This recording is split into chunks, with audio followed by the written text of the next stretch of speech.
This is Zurich Airport calling for Racing Unleashed Season 2023 Beyond the Pinnacle. Today we race at Red Bull Ring, legendary racetrack in Austria. Ladies and gentlemen, start your simulators. Get ready for racing. This is Racing Unleashed Beyond the Pinnacle. Hold on to your hats. We are on the grid. Who is going to be king of the late breakers? Excellent onboard shot. Michael Spiegel is throwing absolutely everything at this, including the kitchen sink. He is a fighter, a warrior. And look at this! Look at this!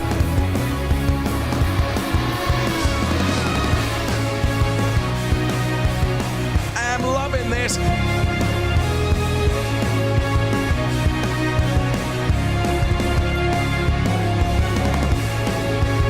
Take your hat off and give him a bow. He's already in the lead and now he can sail off into the sunset. This is Racing Unleashed.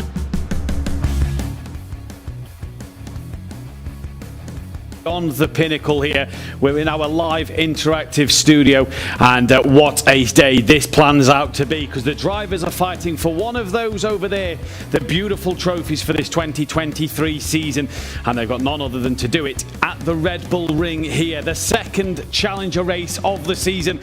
And what a race it's going to be, the Red Bull Ring, a fantastic circuit here for you this afternoon and tomorrow, of course, for the Race League. We're live in our interactive studio here in Zurich Airport Tower, and what a day, what a show we have planned up for you today and this weekend. Some new drivers taking to the grid and returning faces once again, as well as penalty points and knockout qualifying bans today and tomorrow, which we'll all get into later on in the programme.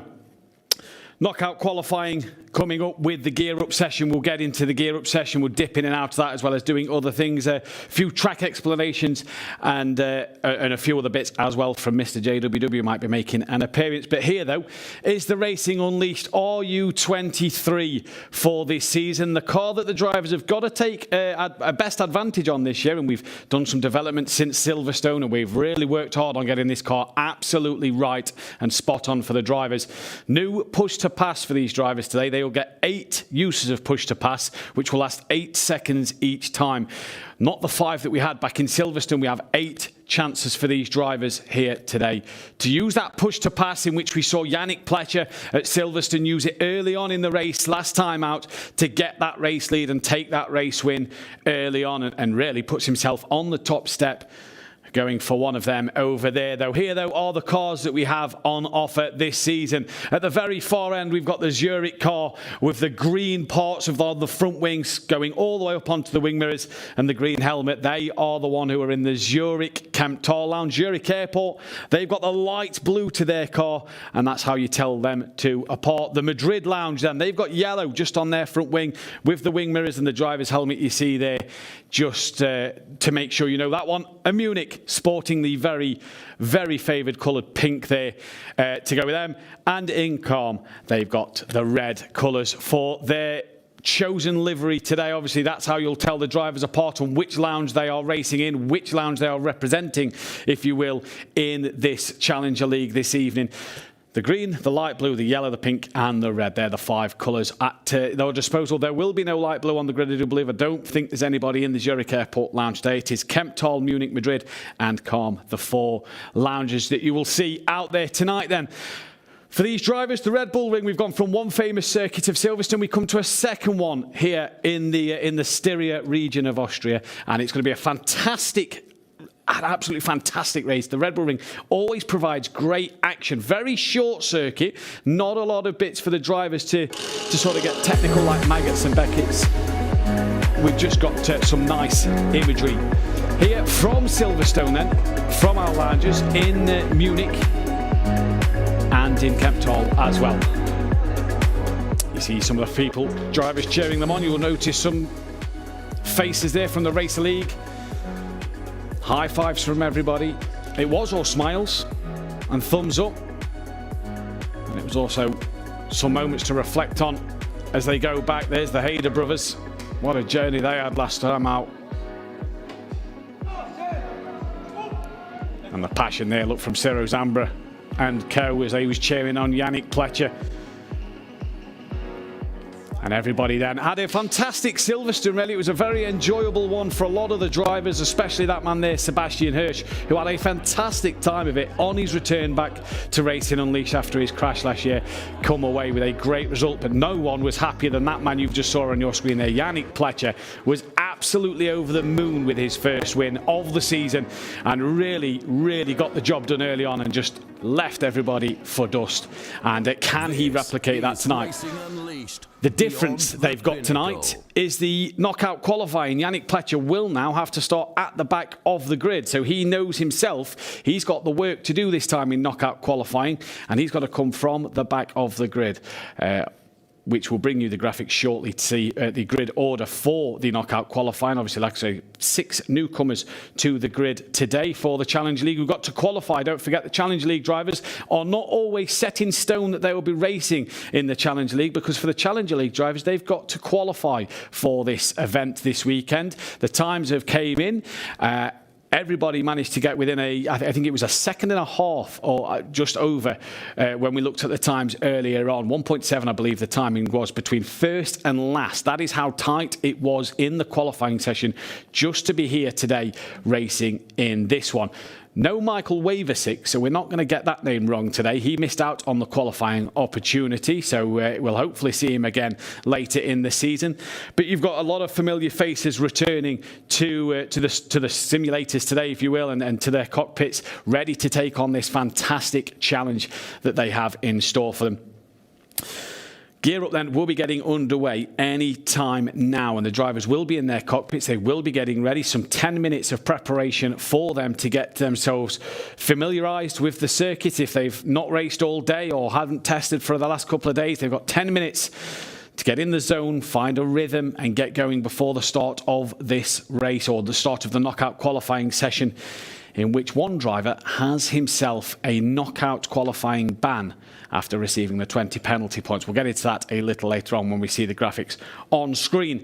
But what a day it could be for Yannick Pletcher. Can he take 2 from 2? We'll have to wait and see in the knockout qualifying session, as well as the Hayder brothers. What can they do? Borja Zarzo as well. Let's not forget, he was our prologue winner just over a month ago. What can he do today? He'll be starting a bit further up the grid. We're in Kemptall live, though, with our camera crew in Kemptall, and you see a few of the audience just stood there watching, and the drivers all in their simulators getting ready to go for the start of this session. Little dark there, can't quite make out who is in which simulator, but I'm sure that these drivers nonetheless are all going to be really raring to go for this one. They've got a short gear up session to get themselves ready and get themselves fully focused for that qualifying session coming up a little later on then. So, 6 new drivers on the grid. They'll all be starting from the front, as we know. In what order, we'll find out shortly, but 6 new drivers to go. Then Marcus Valverde will be starting higher up than many expected him to, really. If you remember last time out at Silverstone, he had a disconnection from his simulator, meaning that he did not finish the race. Unfortunately for him, obviously technical issues happen in sim racing and in esports racing. This is the virtual world. It's like having a retirement in the real world. So Marcus Valverde probably starting up the grid a little higher than what you'd want to see Marcus Valverde in the knockout qualifying. So watch him in this session, because this could be a real session for Valverde to get to the front as quick as possible and maybe even get that start he needs in the race a little later on.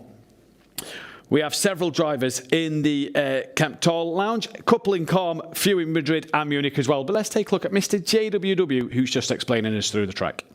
Welcome back, and today we are at the Red Bull Ring in Austria. Now, fun fact, the circuit is just over 4 kilometers long, and interestingly, it actually has the quickest lap time of any circuit on the calendar. Now, this is a fantastic balance of really fast, high-speed straights combined with heavy braking zones. The aero and the balance of the car and the skill of the drivers under braking is going to be crucial around this lap.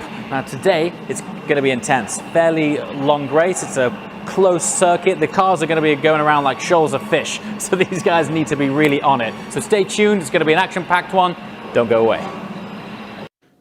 Don't go away indeed. Thank you, James, for the little track explanation there. And like he says, it's a long circuit, but a very, very fast circuit then for the drivers to take on today here at Austria.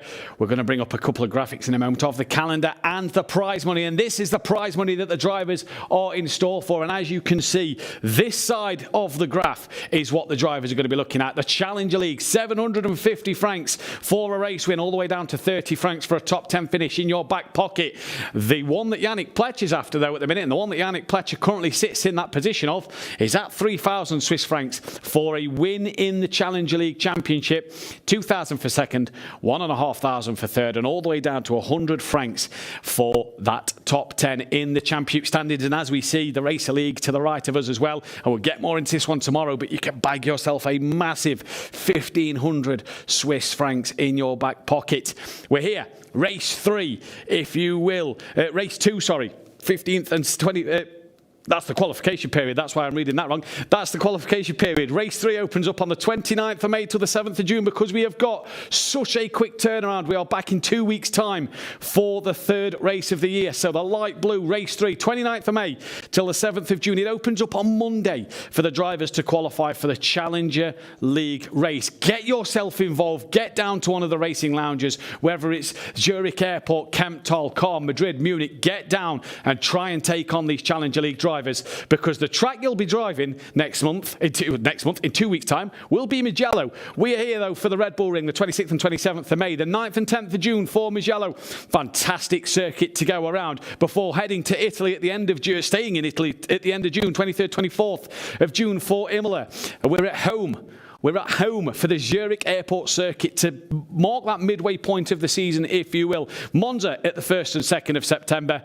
Barcelona race 7 on the 29th and 30th of September before the 27th and 28th of October. Spa, race 9, brand new to the calendar this year. Laguna Seca for the drivers to take on. And then the Battle for Glory race 10 to be confirmed. Nobody knows where it is yet, and we will find out later on in the year. I promise you that one. The drivers are out on the circuit. There is your current championship leader, and by the timer at the top of that screen, it is all done for the gear up session, meaning that Yannick Pletcher, still currently on a lap, 0.02 of a second, he is in the lead of this session from Marcus Valverde, Joshua Hader, and then Adrian Gomez as well in that, rounding out that top 4. Nico Farland, what can he do today? Top 5 at the moment for him as well, starting this one. We didn't see probably the best of Nico Farland last time out, but I'm sure we'll see the best of him here today at the Red Bull Ring. Track limits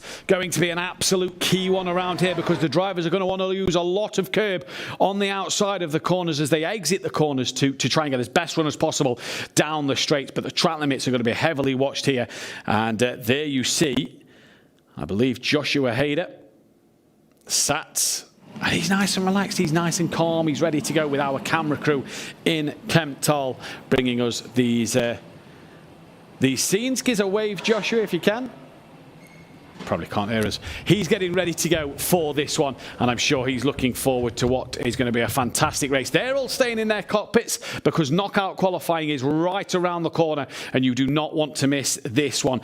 Like I say, if you want to get involved here at Racing Unleashed, make sure you head over to one of our racing lounges, because the qualifying period of the 15th the 15th of May. Nope. The 29th of May, apologies. That's the one you want to be qualifying for. If you want to race at Mugello, go over to one of our 5 racing lounges. Try and qualify the best times you can get in to race with these Challenger League drivers. The Hader brothers there especially. They're the guys that you could be up against in the race, as well as the likes of Yannick Pletcher and Nico Farland and Borja Zarzo, Walter Troninger, maybe even Michael Waversick. I've been practicing that name all month after Silverstone. And there's the Hader brothers then, just having a little debrief and a little discussion, maybe about what their plan is for the race, or for this knockout qualifying session. There's number 34.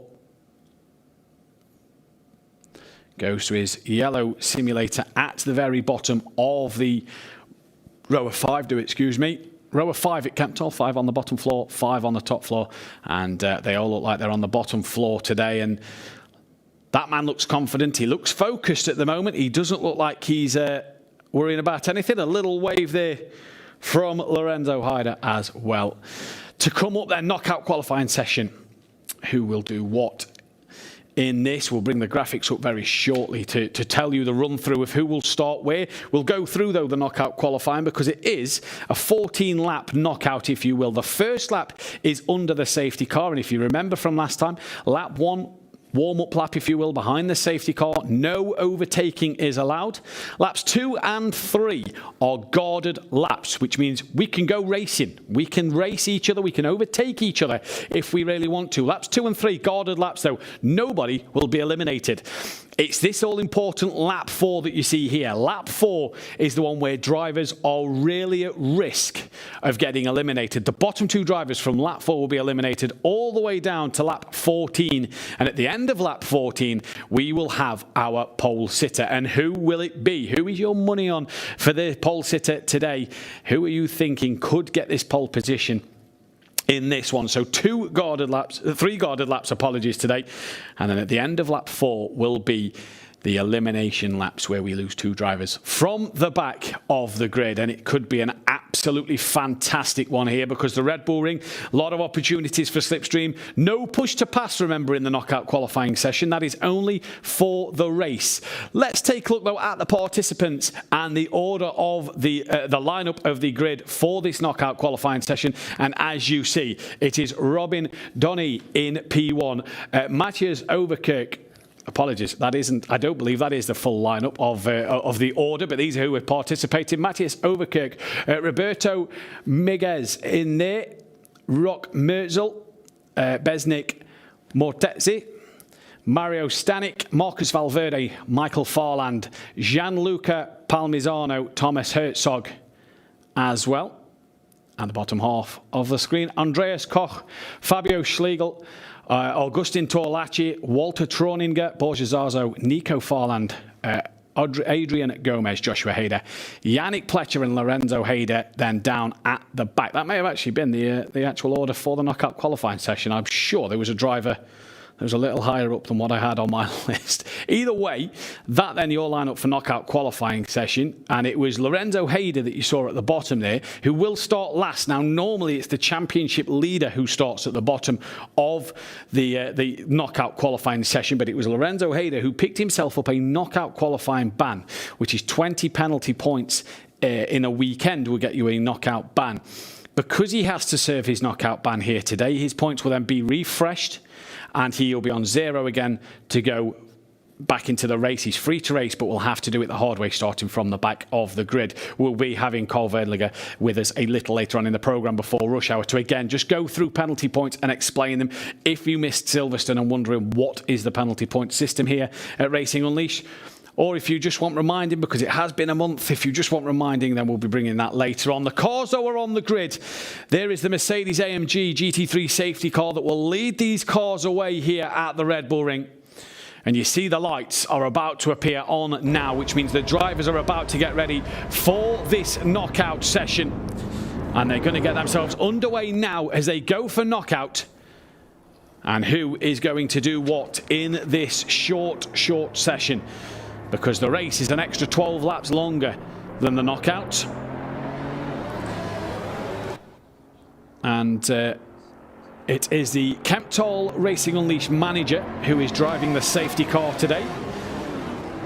So Roy doing a cracking job of making sure these cars go up the hill towards turn 2. And I know that that's a discussion between motorbike fans and car fans over what turn 2 actually is here. And me and my director had a good discussion over this last night, and we're adamant that that is turn 2 that you come through there, not the little left-hand kink at the top of it. That one there, we agree, is turn 2. And Roy just making sure that he doesn't pull too far in front. He's just keeping the pack nice and bunched up here as they come down into turn 3. So what can Robin Donny do here? He will lead the pack away when the safety car peels off into the pit lane. And he will be the man to then start the racing laps as planned and to start everything He's got to defend from Overkirk in the background. You just see drivers, tyres and brake temperature. Crucial. Oh, there goes Overkirk. Just getting them brakes in the right window then. Crucial for the drivers to get the brakes in the right window. There is Robin Dunning in our calm lounge.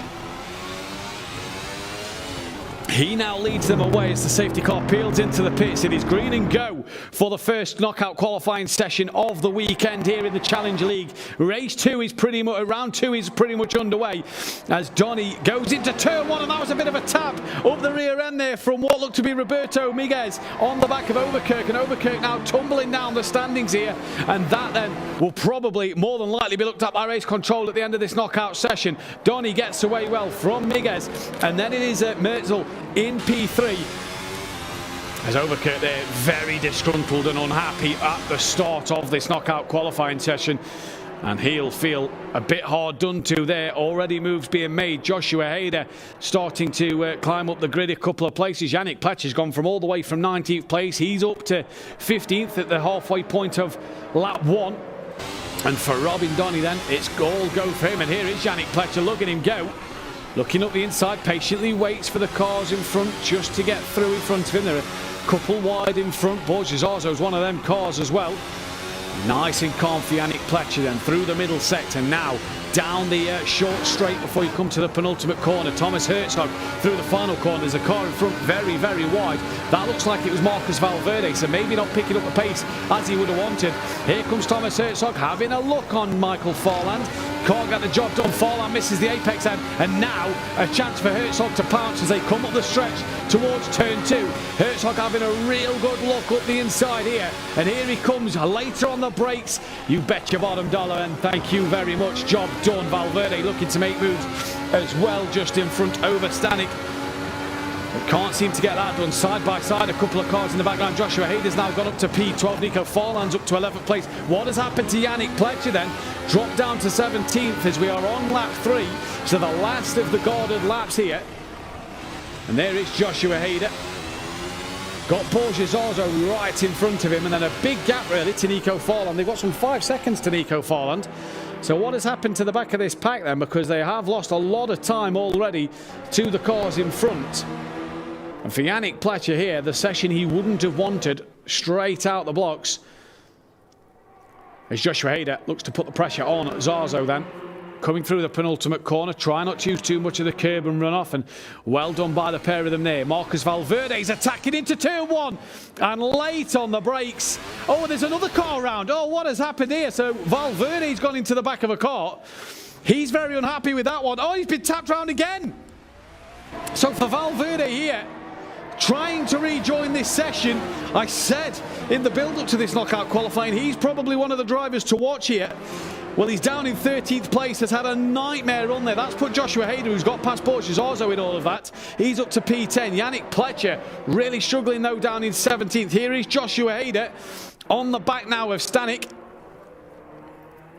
He's got Augustin Torlachi just in front of him as well by some 7/10 of a second. But Joshua Hader here, he's come all the way back from 18th place on the grid, going well at the minute. Fabio Schlegel down in 18th place, and this is the lap we lose drivers. He's got 2.5 seconds to catch Yannick Pletcher. Walter Troninger, what happened to him? He's down in 19th place, one of our oldest competitors here, and I believe 60 years of age, I was told a little earlier on. So great on him for getting in the cockpit and qualifying. Roberto Miguez crosses the line, P3, but it's Joshua Hader who is P10 and really starting to close the gap on Stanek then. So Walter Troninger will come across the line, and that will be P18 for him, P19 for him. Here is Roberto Miguez. Hard on the brakes into turn 3. And through he goes. Troninger then will be out of this session, as will Fabio Schlegel, 18th place for them two. No, apologies, we've got 3 guarded laps today, so it's the end of lap 5 will be the knockout period. Schlegel's got 3 seconds to Yannick Pletcher though. Joshua Hader really gaining on Stanek then. Into the middle sector, he's got a few laps to play with as well here. And Joshua Hader flies through that middle sector towards the penultimate corner. Just sees that car getting a little closer here, does Joshua. and is flying. Donny out front does his personal best lap, as do a few other drivers. Joshua Hader down the straight, half a second is the gap. Now we're losing drivers. Augustin Torlacci, fastest lap of the session so far. Here is Borges Zazo then. P11 at the moment, a bit behind Joshua Hader, but he's in a position where he can still fight. Nico Forland has just moved into P6 there, it says on the timing screens, but Walter Troninger now will be out of the qualifying in P19, as will Fabio Schlegel. Although actually, saying that, with Lorenzo Hader actually on a qualifying ban, I think we only lose the one driver for lap one. We only lose Troninger. So Schlegel has another chance to do something here, but he's 2.3 behind Andreas Koch, who's lost out to Yannick Pletcher. Zarzo's now up into P10. Here is Gianluca Palmisano in our Kemptal lounge. Into the final corner, P7 at the moment, and down the start straight he comes and across the line. Doesn't set a personal best up there, but still has got a chance to catch Nico Forland, who's P6. He's trying to chase down Thomas Herzog as well. Here is Adrian Gomez, P15 at the moment. He's got Yannick Pletcher catching him. He's trying to catch Michael Forland. Now we lose Fabio Schlegel and we lose Andreas Koch as well. Provisional results, P17 and 18 for them to Adrian Gomez now on the back of Michael Forland, just starting to creep closer to the back of that car. Overkirk just in front. In fact, Forland was wide there. We go to the leaders though, as Rock Merzel here, right on the back of Donny for this knockout lead then. Into the middle sector, he's had a great run. Obviously, these two new to the Challenger League this week, so really giving it some. And the Slovenian racing in our Zurich lounge is battling here for P1 in this knockout session. Good gap behind of just over a second. So for Merzel here, he's got a great chance to get this race lead and maybe take provisional pole position now. So we've lost Koch and Schlegel. We are about to lose Yannick Pletcher and Michael Forland, because Gomez did get past Forland at the end of that one, and Pletcher in this session so far is only going to have made up some 3 places. He is out, as is Michael Forland in P15. Yannick, very calmly placed the headset down there, but his face said that he was a little, just had a bit of an annoyance on his face. Bit of a slide there for Donny on the rear end into turn 3. Merzel now really putting pressure on as they come in towards turn 4. Torlacci has got past Gianluca Palmisano then for P7, so Torlacci moves into 7th place. Flying at the moment is Torlacci. It's Gomez and Overkirk, the two that we could possibly lose. Overkirk needs 4 seconds in half a lap.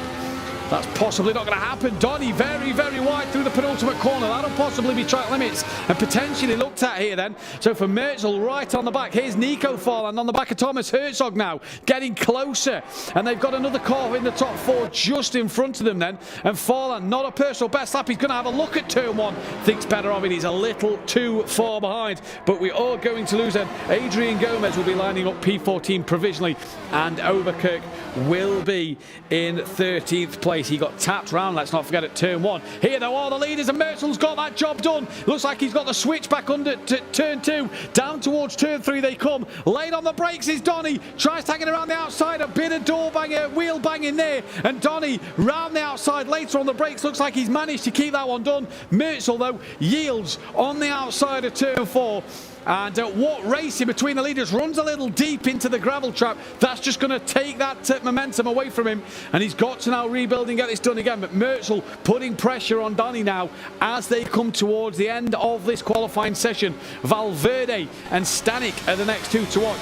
There is Donny, very calm, being patient and waiting for his opportunity to arise. Great move around the outside of turn 3 to keep hold of this knockout qualifying lead here then. And there is Roberto Miguez, P3. He's got 2 cars, all one just being squeezed onto the grass.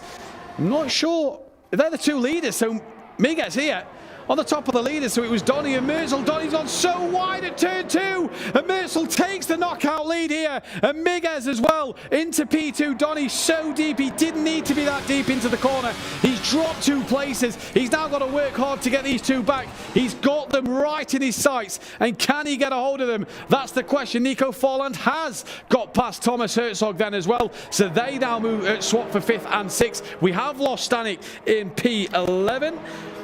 And Marcus Valverde will be down in 12th place provisionally as well. So Borges Orzo and Joshua Hayden now right on the cusp of being eliminated. But it's 3 for the lead. You look further back. There is Mertezi and Nico Forland and Thomas Herzog and Torlashi all pretty close together then. They've got a bit of a gap back to Palmisano in P8. Joshua Hayden 0.8 of a second behind him, but that isn't going to matter. Borges also looks like it's going to be P10 for him provisionally. Joshua Hayden a P9 in this knockout session. Not too bad for them too. They've climbed up the grid a little bit. Joshua Hayden gained 9 places. Donny so deep at turn 2 again. Nearly hits the back of Miguez there. And he just seems to be pushing these brakes a little harder into turn 2, and he's just making silly errors that he doesn't need to make here. He's got plenty of time still because Gianluca Palmisano is now the driver with Torlachi that is under threat. Nico Forland having a fight for 4th and 5th further back with Mertezi. And Mertezi back in front, Forland up the inside though. And is that going to be job done? In fact, I think that might be Thomas Herzog who's looking to come back at Nico Forland there. He's managed to keep hold of P5. What a determined look on his face there. Torlashi on the back of Thomas Herzog. So Torlashi trying to stay in this qualifying session then. For Gianluca Palmisano, he's the one who's a little too far back. It's going to be P8. It's going to be 1 place gain for him. Augustin Torlashi then will be lining up P7 provisionally. And that is a decent qualifying session for him. And now it's down to... Oh no, Torlashi got past Palmisano there. He went on board. We didn't see the standing. So Palmisano 8, Torlashi 7th. Apologies. Yep, that's job done. Herzog 6th at the moment. Nico Forland's the man who's got to get past the debutant here. And he's got just over half a lap to get the job done. Really has to force the issue here. Thomas Herzog just slipping further back at the moment. He's gained 4 places though so far as Thomas Herzog. Nico Forland was 16th provisionally, so he's gained a good 11 places in this knockout qualifying session. He can be very, very happy with that. 2 corners left to go then here at the Red Bull Ring. And Nico Forland just running out of time. Needs a great exit here. Bit too far back to get anything done. A bit of a poor run out the final quarter there for Mortezi. But it will be P6 for Thomas Herzog. Just gets in Mertezi's way there a little bit as he comes through turn 1. Still in his way a little bit there as well. So just kind of a little naughty that from Nico Forland. Mertezi P4 well behind the top 3 who are all still within a second and a half of each other. As we come into the final 2 laps of this knockout session, Merzel here, absolutely fantastic to pull away. He's got past, he's gapped to a second over Miguez and Donny in P3 at the moment. Live in Kemptol, Yannick Plescher and Joshua Hayden just having a chat there. Bit of a conversation going off. 1.2 is the gap then. We are about to lose Mertezi. And is Donny going to be out this qualifying session as well? I believe he is. There is Mertezi in our lounging car. The man from Kosovo comes through the final corner. It's going to be P4 for him. Donny then was your man who started this race on pole for the knockout session, but he is going to line up in P3. So it is between Roberto Miguez and Rock Merzel for this pole position. And there's a second gap between the pair of them here. So it's going to take Merzel to make a mistake in this session if Miguez has a chance of pole position. But 4 debutants starting in the top 4 positions. Absolutely fantastic to see. There is Roberto Miguez. 1.2 the gap to Merzel out front. And, you know, front row starts, you know, it's not all about pole position. Front row starts just as good. And that gap just comes down a couple of tenths in this middle sector there. It's down to a second now. But with 2 corners, the problem with the Red Bull Ring is you run out of corners.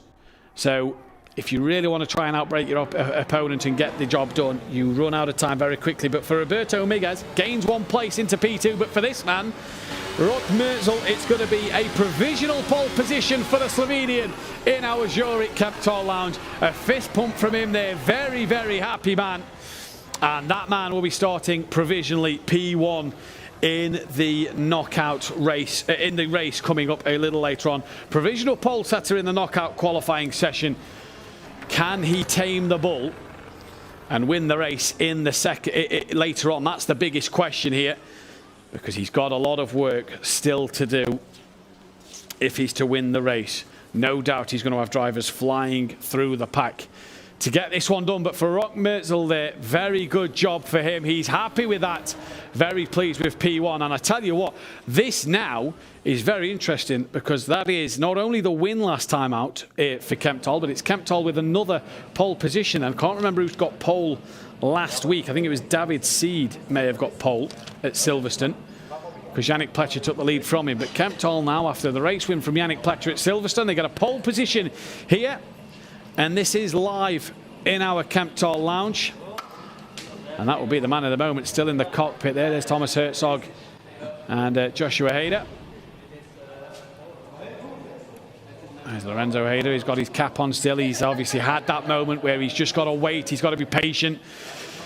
Now's his time to get in the zone, and he's got to get back in the cockpit. Thumbs up in Kemptol. Happy with that qualifying? Sure they all was. Thomas Herzog there. Just looks like he's getting some refreshments and takes some on board. I'm sure everybody happy with that session here then. But there, as we pan around, is the man sat in the cockpit that we, oh, I'm off camera, we will speak to in just a moment's time, no doubt, for the pole sitter interview there. Off camera there, was just looking at my other monitor, and I forgot where the camera was. But we're back, we're back. And that, what a knockout session that was for everybody then. A few ups and downs. We saw Valverde very disgruntled in his cockpit and very unhappy with what happened there. And I believe we can speak with our pole setter now. No, we can't hear us. We're just going through a sound check to make sure everything is okay. And we will get him momentarily then. But, yeah, little smile there. Bit of a smile. He's really got the no emotion at the moment. Still sort of taking it in and making it sink in that he's got this pole position. Now, I believe we can speak with our pole sitter. And that was a fantastic knockout qualifying session.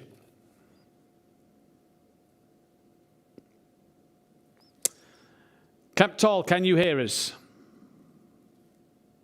Rok, can you hear us?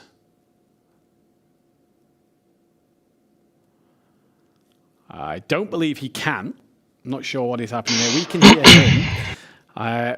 Hello, Kemptol. Rok, can you hear us?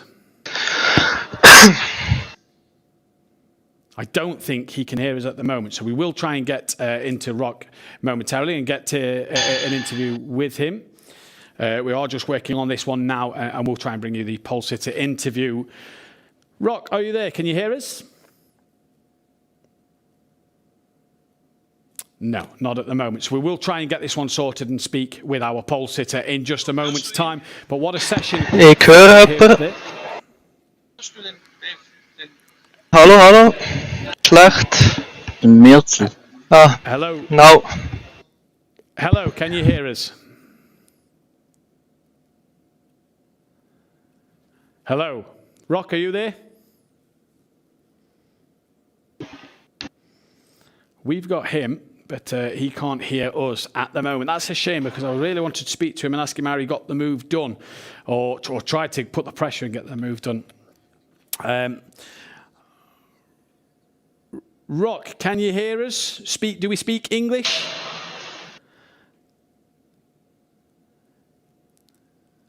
Hello? Kemptol. How was the qualifying session, Rok, there?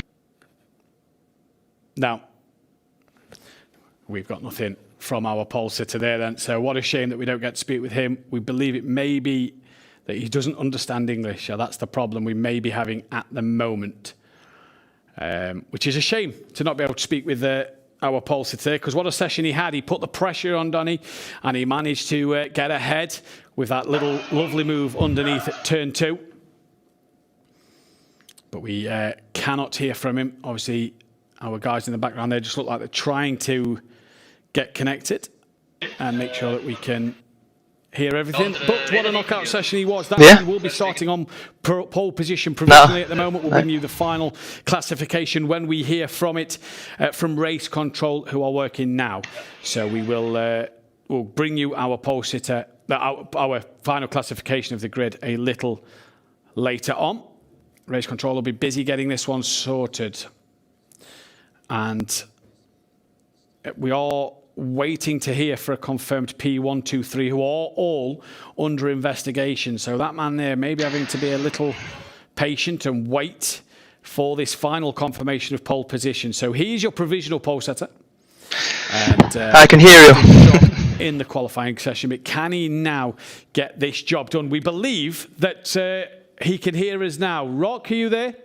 I can hear you guys. Can you hear me? We now can't hear him. Oh. So we've gone from one end to the other. Nope. Can you hear me? Nothing. Rock, I'll ask you the question. I'm sure the audience can hear us. I can't hear you. But just talk us through that knockout qualifying. Yeah, I try to keep it safe and don't push too much because I knew it's only the qualifying, so I know I need to keep it safe. And now for me it's 20% done, and I need to get the job done in the race now. So I'll try my best. And yeah, I'm shaking, I'm sweating. It's great to see a big smile on your face. Obviously the race coming up later, what can you do? Yeah, hopefully win. Yeah, I'll try my best. I try to drive as fair as possible, especially the first few corners, and then we'll see. Well, we wish you the best of luck, Rock, and hope to speak to you in the race a little later on. P1 is confirmed from race control. This man is confirmed as pole position, so he will be going from the front of the grid in the race. Hopefully you guys heard what was said there. I unfortunately couldn't, but hopefully we'll get to speak to him properly a little later on. But he is confirmed P1 in the race a little later on. There is race control just on the pit wall there, if you will, looking through everything and making sure everything can happen away from our director and everybody in the floor above. And they're all ready to go. Race control will be sorting everything out now as quick as possible to get a grid order.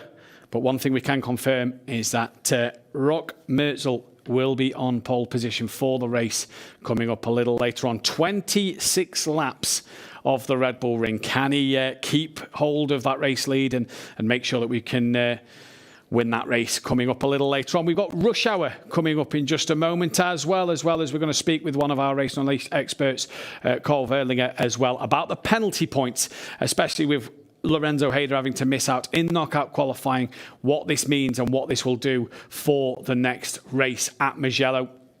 And obviously the reset of the penalty points and everything. And we'll bring you some graphics there as well to just make sure that you understand if you was Miss Silverstone and are new to Racing Unleashed, so that you can understand the penalty points, or if you just need a refresher as it's been a month since Silverstone. But don't worry, you won't have to wait so long for the next race, because we're back in 2 weeks' time for the Mugello race. So then, race control doing all they can to make sure that we get a result as quick as possible here. And we saw a few things happen in that race. Overkirk got a bit of a tap at turn 1 on the first lap. We also saw that Marcus Valverde was very, very happy with things when he got spun around, or spun another car around. It took him a while to get going. And we'll analyse all that in rush hour with our Race Unleashed expert Fabio as well a little later on. So then, race control. Making sure that everything is going ahead at the moment and making sure that everything is the correct decision. And we will get a result to you as soon as possible. But for Rock Mertzel, pole position for him. Lorenzo Hayder, what's he going to be doing now? Because he's got to make sure he prepares and gets himself in the race. And gets himself ready to go in this one. There is the Kemptol Lounge. Live pictures of everybody coming in. Smiling, taking a few drinks on board, getting ready for the event coming up, the second round of the Challenger League, and we're joined by Carl Vedliger here. We're going to speak penalty points again, go through a bit of a reminder of what happened. Obviously, we saw one of the Hayder brothers today picked up a knockout ban. Yep. Oh, we're going to get into an intro first. We jumped the gun a little bit there.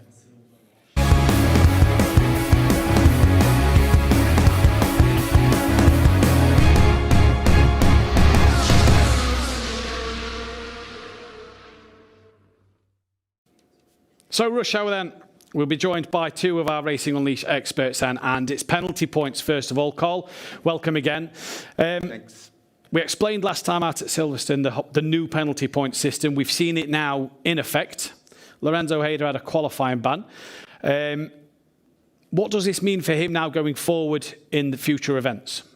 I mean, it just has, okay, he's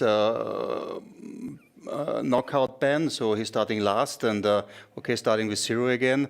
But of course, I mean, if you start last the race, then it's always more difficult to score points, and it's more difficult to be in the standing somewhere on the front. Huh? Now his points, if I'm correct, get refreshed. He's back on 0, and it's a chance for him now to not really get involved in incidents and try and come from the back quickly, because he doesn't want another 20 points, which will give him the race ban. Yes, you're right. But, I mean, he's experienced enough to avoid points and to avoid another ban. So, he's a fast driver, he's a clever driver, I believe, now after the ban he got. And he will do a competitive race, I believe. And for the viewers at home, these are the penalty points that we give out here at Racing Unleashed. For the knockout qualifying, a 2-place grid penalty that Race Control decide equals in 5 penalty points. 3 places is 10, 4 places is 15. That is the penalty points that we had after Silverstone. You see Lorenzo Hayder there on 25. Sven Kusnel, Marcus Valverde, 15 apiece. They keep them 15. Obviously, they've had the knockout qualifying session. We saw Valverde involved in an incident. Yep. He won't want to add to that. I think he will still be under 20, Valverde, even after the points he got after knockout. But still, he should have an eye on it, because I mean, it always affects him scoring points if you have grid penalties, and if you cannot really use your speed, what he definitely has. But always again with penalty points, I mean, it drops him back. Huh? It does indeed, and obviously 20 penalty points, a knockout ban. You go back to 0, you get another 20 penalty points, 40 in total. It's the full weekend ban. And that really can hurt your championship. If you miss a whole weekend, that's a lot of points up for grabs that you could miss. For sure. It's a big ban, and I mean, driver going for the championship, and you should try to score points at every race. And if you get handicapped with the penalty points and with all this penalization, then for sure it's not good for the overall standing. It's not good for the standings, but we can reward the drivers. A knockout qualifying, no penalties, will see them lose 2 points off of their total. And a clean race, no penalties in the race, they'll lose 3. So they can lose up to 5 points in a weekend. So if we see Valverde 15 points, if he has a clean knockout and a clean race, gets no penalties, that goes to 10. Yep. Rewarding the drivers for the clean driving. Yes, rewarding for them, and it's because we want to have clean racing. We want to have hard racing, of course.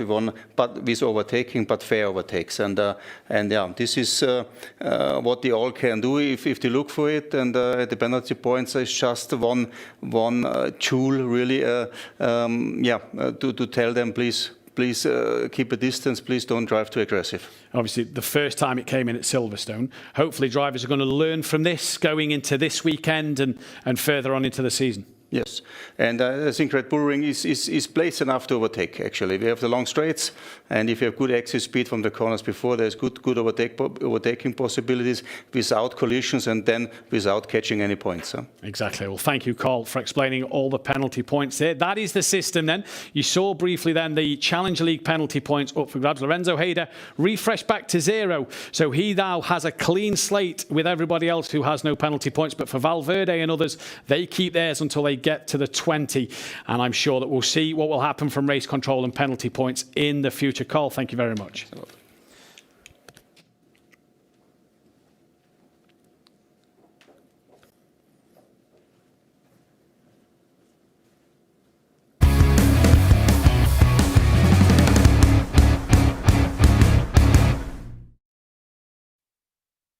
Joined now by our Racing Unleashed expert, Fabio. Welcome back again. Thank you, Matthew. Great to see you here again.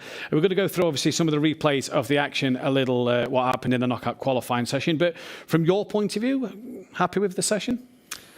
To be honest, at the start, not so much. I didn't really like what I saw. Yeah, I mean, I didn't see all of the incidents. I think as the knockout progressed further, it was okay.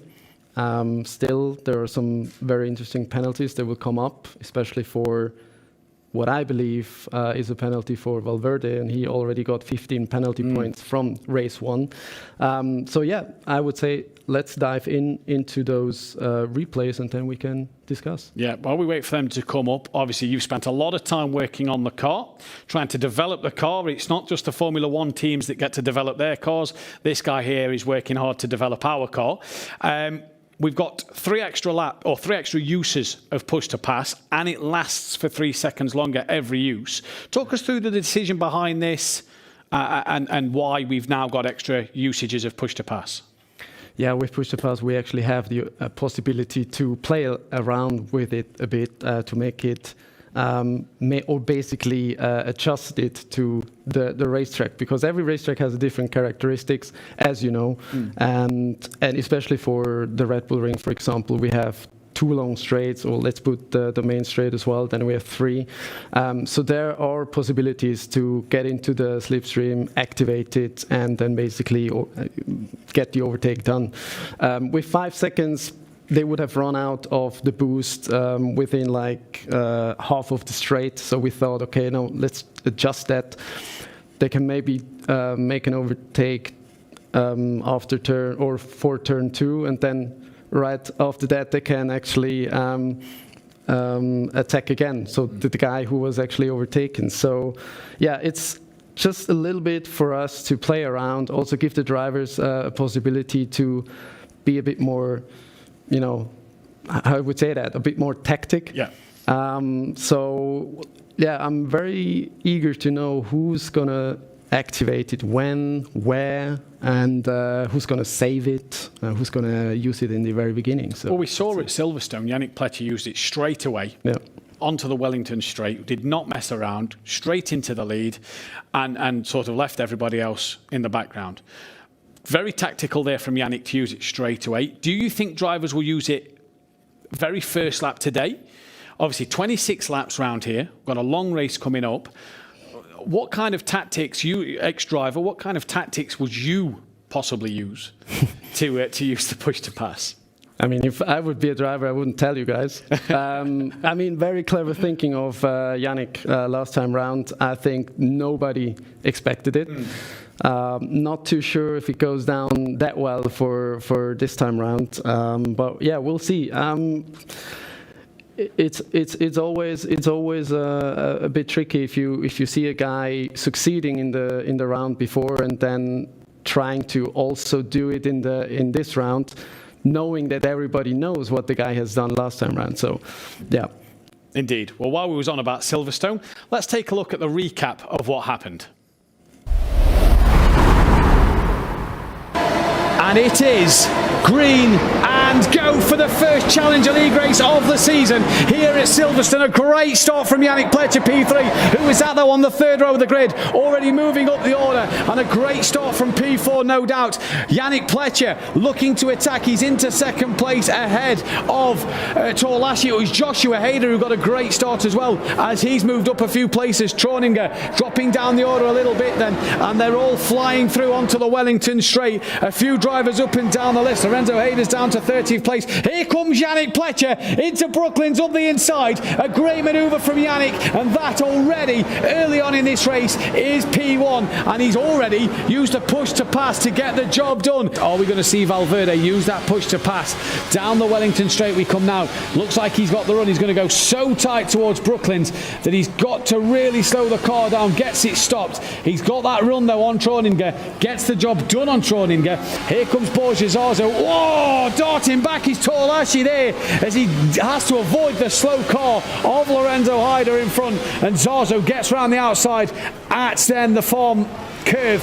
Lorenzo Haider up the inside of Koch at Village. The loop for Zazo now to go right around the outside, and that is pushed off there. I believe Torlashi, he's round here. He's been pushed off and loses the rear of the car and goes round. Here comes Torlashi, gets the car stopped just about, great on the brakes, tucks underneath. What a move from Torlashi! Bit of contact made, big contact made now from Reininger on Torlashi. What a move though that could have been from the Argentine. Comes Thomas Herzog to the outside of Stoke Corner. Can't get it done. He's trying to work the outside line, and Troninger just closes that one off. Can he keep the inside shut? He can. Herzog's got to go the long way around at Club. Tucks underneath now as Troninger runs a little deep. Can he tuck back underneath for Club? The final part? No, he cannot. Oh, bounces off the sausage curve there onto two wheels. I think he took off for a moment. Tyler Klausch clipped the back of Thomas Herzog there. Nothing Tyler Klausch could have done. If he'd have just had one lap left, he possibly would have had a good go, but they're really on the back now of Troninger. Oh, contact! Torlashi makes up two places, but was that because a bit of contact from Klausch on Thomas Herzog, which spins Herzog around, is into the Club corner, and what a drive for Yannick Pletcher, your race one winner this season. He is a very, very happy man with that one. A great race win with Tiziano and Ciro Zambra. Yannick Pletcher takes a dominant race win there. Joshua Hader, P2 for him. And what about this man, your pole sitter, Adrian Gomez Alonso, P3. Very happy with that. Here he is with his P3 medal around his neck. Can be very happy with that one. You can hear the cheers in Madrid. And now we head to our Zurich Lounge in Kemptthal, where we have a P1 and P2 double podium celebration. It'll be Joshua Hader who will make his way. There he is, onto that second step of the podium. And look at that, Noah's already made his way back there. So quick, like our Racing Unleashed drivers. P2 for Joshua Hader. Give us a bit of a hop, skip and a jump onto the top step. There we go. Oh, careful Yannick. Don't fall off. He's very, very happy with that, and so he should be. P1 for Yannick Pletcher. A good high five with Joshua Hader as well. This is Racing Unleashed, Beyond the Pinnacle. Was a recup of Silverstone there, and what a win for Yannick Pletcher, who used his push to pass early. He may think about jumping on the podium if he gets there today, because as you saw, he nearly had a little fall off the top step, but Kemptthal, pole position today, race win last time out. It's looking good for the Zurich Lounge. It is, yeah. I mean, Rock really solid, actually. Yeah, I'm very surprised. I'm very, very, very surprised. Also by Robin Dönny. I think I met him 2 weeks ago, actually, and he was there for like the second time.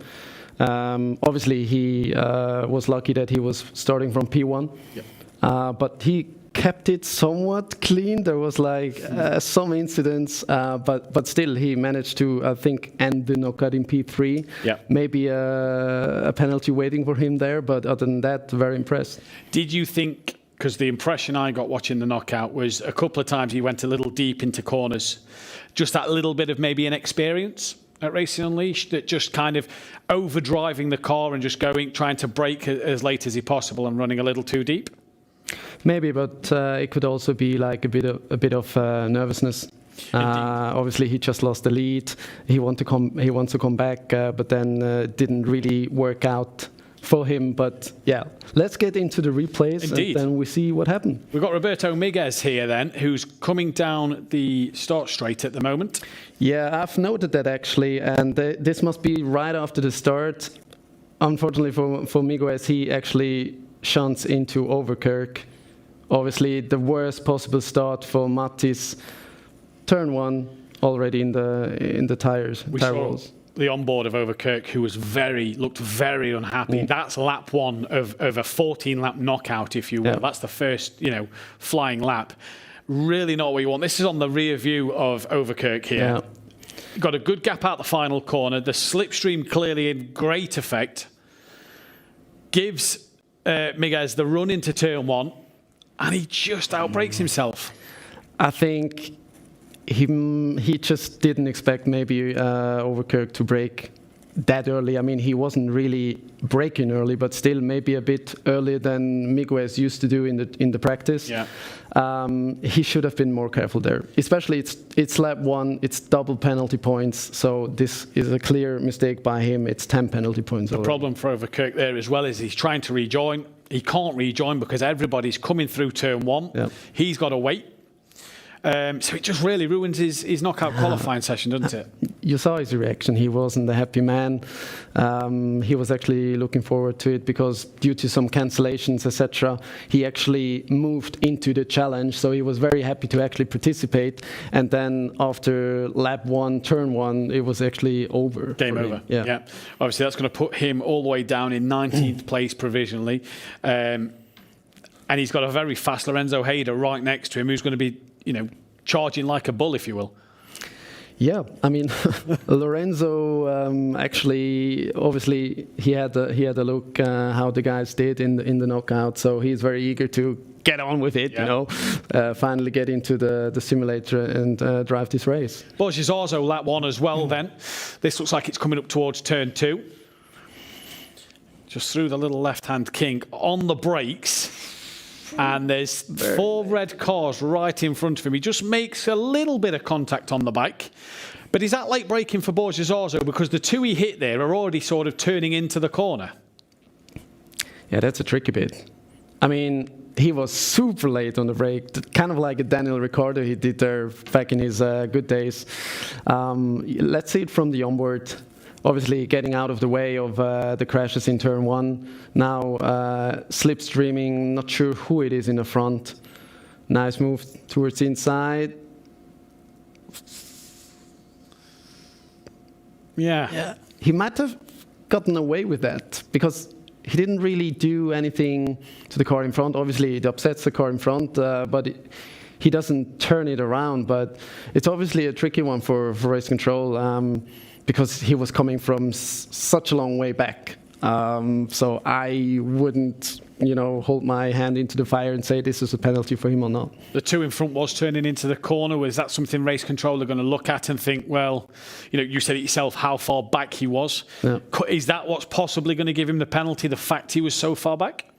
Yeah, you're right. I mean, it could be. It depends really. I didn't really look now if the guys in front lost a place or not. I think if they lost the place, then possibly it's a penalty for Borja. And for Borja as well, obviously a prologue winner. Possible penalty points to his name then. Lap 2, turn 2, Joshua Hayder. Yeah. Very... it looks like it's about to be. Yeah, I've actually seen that, and I think it's not going to end well for him. Because he's on the inside, obviously the 2 guys in front fight, close the door. Obviously there is no place for him to go, but... maybe a bit more careful in this scene. Well, the difference there is the 2 cars both go off and another 2 fall like dominoes, so to speak. But for Joshua there, he's dived on a gap that was always closing. Yeah, let's see from his onboard actually. Maybe he couldn't really see what is happening in the front there. So we've got the 3 cars in front. Obviously, it's not the one directly in front of him that we're looking at. It's the 2 in front of that. So he gets a good run out of turn 1. Using that slipstream, pulls out. Yeah, but he's very late, very, very late. He uses the green car actually as maybe as a blockage there. So without that car, yeah, basically without that car, he's not making the turn. Yeah. And actually, who was the car that he bumped away on the inside there after turn 2? Possibly so. The rejoin from the red car that's just come back on the track there, that looked a little unsafe, coming back on while cars was exiting turn 2 to go down the straight to turn 3. Yeah, actually, if the guys hear me up there, if they could replay that once again, I would really like to see that. But I think the case with Joshua might be a clear one. It's unfortunate for him because he is P2 in the championship. Might not end well for him in terms of penalty points here. But yeah, he needs to be careful, especially if he wants to be in the championship hunt there. Indeed, he does. One thing that goes in his favour is he was 9th. Yannick Pletcher was only 16th. So if he does get a couple of grid penalties, it may just put him closer to Yannick. Not dramatically behind him. You know, Yannick didn't have the best of qualifying, so for Joshua Hader, he has still a chance to score points and close that gap to Yannick Pletcher in the standings. Yeah, definitely. For Joshua, especially if your biggest opponent, so to say, has a bad knockout, it needs to be obviously one without any mistakes for him, so that he can actually take advantage of it. So yeah, let's see what's happening there and where it ends up, or where he ends up in the race grid order. Indeed. Lap 3, turn 1, Marcus Valverde. We saw his reaction on board him. So this is going to be an interesting one to break down here. Let's have a look from his point of view on board him. Yeah, I think it's a similar case here with what we saw in lap 1, turn 1. Yeah. The car in the back is actually too late on the brakes, or maybe too quick. And then just bumps into him, unfortunately for Marcos. Obviously, he was upset, but in this case, he's the following car, so he needs to be respectful to the guys in front because they might be a bit more inexperienced than him. And he knows he has the speed. He knows he's super quick. He's, I would say, in the top 3 of the Challenger League at the moment. And I'm very sorry for him, but a mistake that he doesn't need to do. I'd like to see the drop down of this because I commentated on it in the session at the time. There was another car, as Valverde goes round, there's another car behind him that's already in a spin as well. So I'd like to see what happens here. So as we can see, look, Valverde nowhere near the car in front, late brakes, and it's the slightest bit of contact there, spins them both around, and what happens to the car behind? Oh, there you go. A tap as well for whoever it was spinning around. It was a Munich car spinning there, but I don't know which one it was. I mean, the car that Valverde shunted into was Stanitz. You could see he didn't really make the turn. No. He was not on the racing line. He missed it a bit. But yeah, I mean, it's in the end maybe Marcus' job to avoid that. I don't know if we can turn this one back a little bit again and get the drop-down view, because there was the Munich car behind got hit from another car, one of the white cars. Didn't quite see which line it was from, which caused the Munich car to spin. But watch Valverde's rejoin. He's in the middle of the circuit, exited turn 1, he's got traffic coming, and he spins the rear end round to try and get going. That is a driver that's very unhappy. His emotions are high, and he wants to get back on driving as quickly as possible. The problem is, he's then hit another driver as he's trying to rejoin. That, for race control, is a bit more of a slam dunk. This isn't the same one, but this is Michael Farland coming into the last corner here. This could be Michael who spins and the white car is actually hitting him. It is. So watch the white car here. Again, it looks a very similar one to the Valverde, and so look, he's nowhere near at the moment. Now, he might be braking Michael, because there is an incident and the white car sees it too late. Yeah, that's potentially what happened. Now watch Valverde try and rejoin here. And then as he goes off wide, spins it up. Just got to be that little bit patient. Possible unsafe return onto the track. The white car that hit Michael Farland there, though, was Farland reacting to the incident of Valverde, do we think? Potentially. I mean, he just saw that there was basically a mess and he just tried to brake or get out of the way. And for some cars, if you're like on the apex of turn 1, you don't actually see what's happening on the right-hand side because there is actually a barrier. So maybe the white car was surprised on what's happening and then just had no time to react. The 3-man there on the wall, they've got a big job to do to make sure that they're getting the right decisions. They will have the information, as we can see just here. I don't know if we can make out this area here. Bit of throttle and brake input for race control to see. Now, they're going to look at that with the Michael Farland one. And if he was obviously, they'll know if he was reacting or not to the incident in front. So race control have the information in front of them, and they're going to make sure that they just double check maybe that Michael Farland one. Is he reacting to the Valverde incident? Yep. Can the car behind that hit Farland, is he blind by the corner, the barrier that's on the exit? Yeah, I mean, that's something really what the race control is usually looking at if a driver tries to avoid a carnage, basically. And if the driver does so, I think he's in the right place for race control, not to be penalized. Obviously, if a driver just run through with full throttle on, then it's going to be a problem. It is indeed. Obviously, no push to pass laps for the drivers today. There was a few opportunities there that they may have wanted a bit of push to pass. We may not have seen some of them turn 1 incidents. Do we think that the push to pass in the race will eliminate them turn 1 incidents if they have that bit of extra speed? Might be able to be that close enough to make a bit of a dive? Depends how patient they are. What would you do? I mean, maybe today you saw, because they, in the knockout obviously, because they don't have a push to pass, they want to get as close as possible to the guys in front to use the slipstream to overtake into turn 2. Maybe with the push to pass, they will be a bit more careful with that, a bit more patience, and then use it on the straight. Who knows? This man here, knockout ban. He's been out the cockpit for a little bit now. He's fully refreshed and ready to go. What's he going to be thinking starting from the back of the grid? Now they're listening carefully there.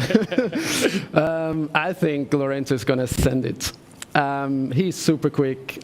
He's obviously here for the right reasons, as is his brother, to win the championship. He will go full out and... Yeah, exactly. So they hurt me. It's going to be exciting. I hope he puts on a good show. But not only him, everybody in the field. So, I'm super excited. At the moment, according to the provisional grid, we've got Yannick Pletcher 16th. We've got Lorenzo Heider starting in 20th place. You've got you've got Walter Troninger down in 19th as well. Fabio Schlegel down in 18th place. So a lot of quicker drivers towards the back end of the field. It could be absolutely fantastic to see them really charge, especially Lorenzo Heider. If he can charge like a bull to the front of the field, if you will, he could make some overtakes and really be an interesting one to watch. Yeah, definitely, and he will do. And I think he will be careful, obviously, in lap 1, because double points are awaiting him as well. His penalty points are now reset to 0, so he basically starts from the beginning, but he doesn't want to get more penalty points because a weekend ban can be just around the corner if it just doesn't go according to plan. And that's the next one he gets. The next 20 points that Lorenzo Heider will get will be then 40 in total for the season so far, giving him that weekend ban. Yeah. And when you think of Lorenzo Heider, he is one of the championship contenders. He's one of the guys that you're going to see at the front of the pack a lot, podiums, race wins. He does not need that weekend ban.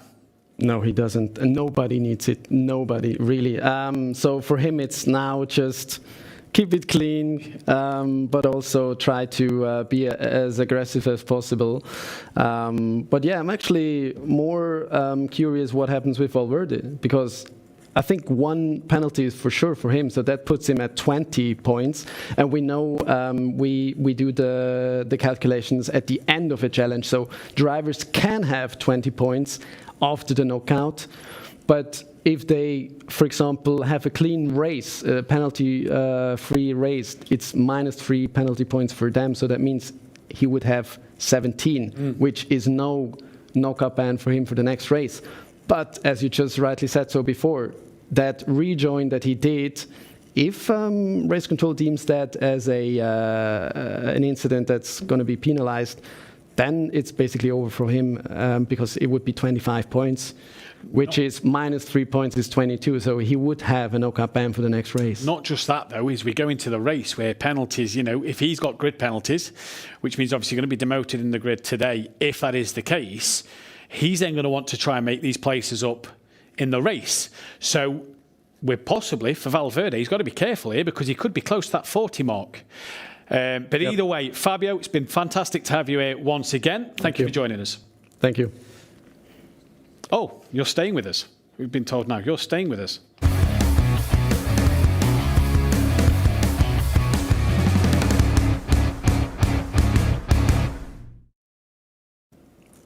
Rush hour then isn't over just yet. We've not had a full we haven't had a full hour just yet, so we can't get rid of Fabio at the moment.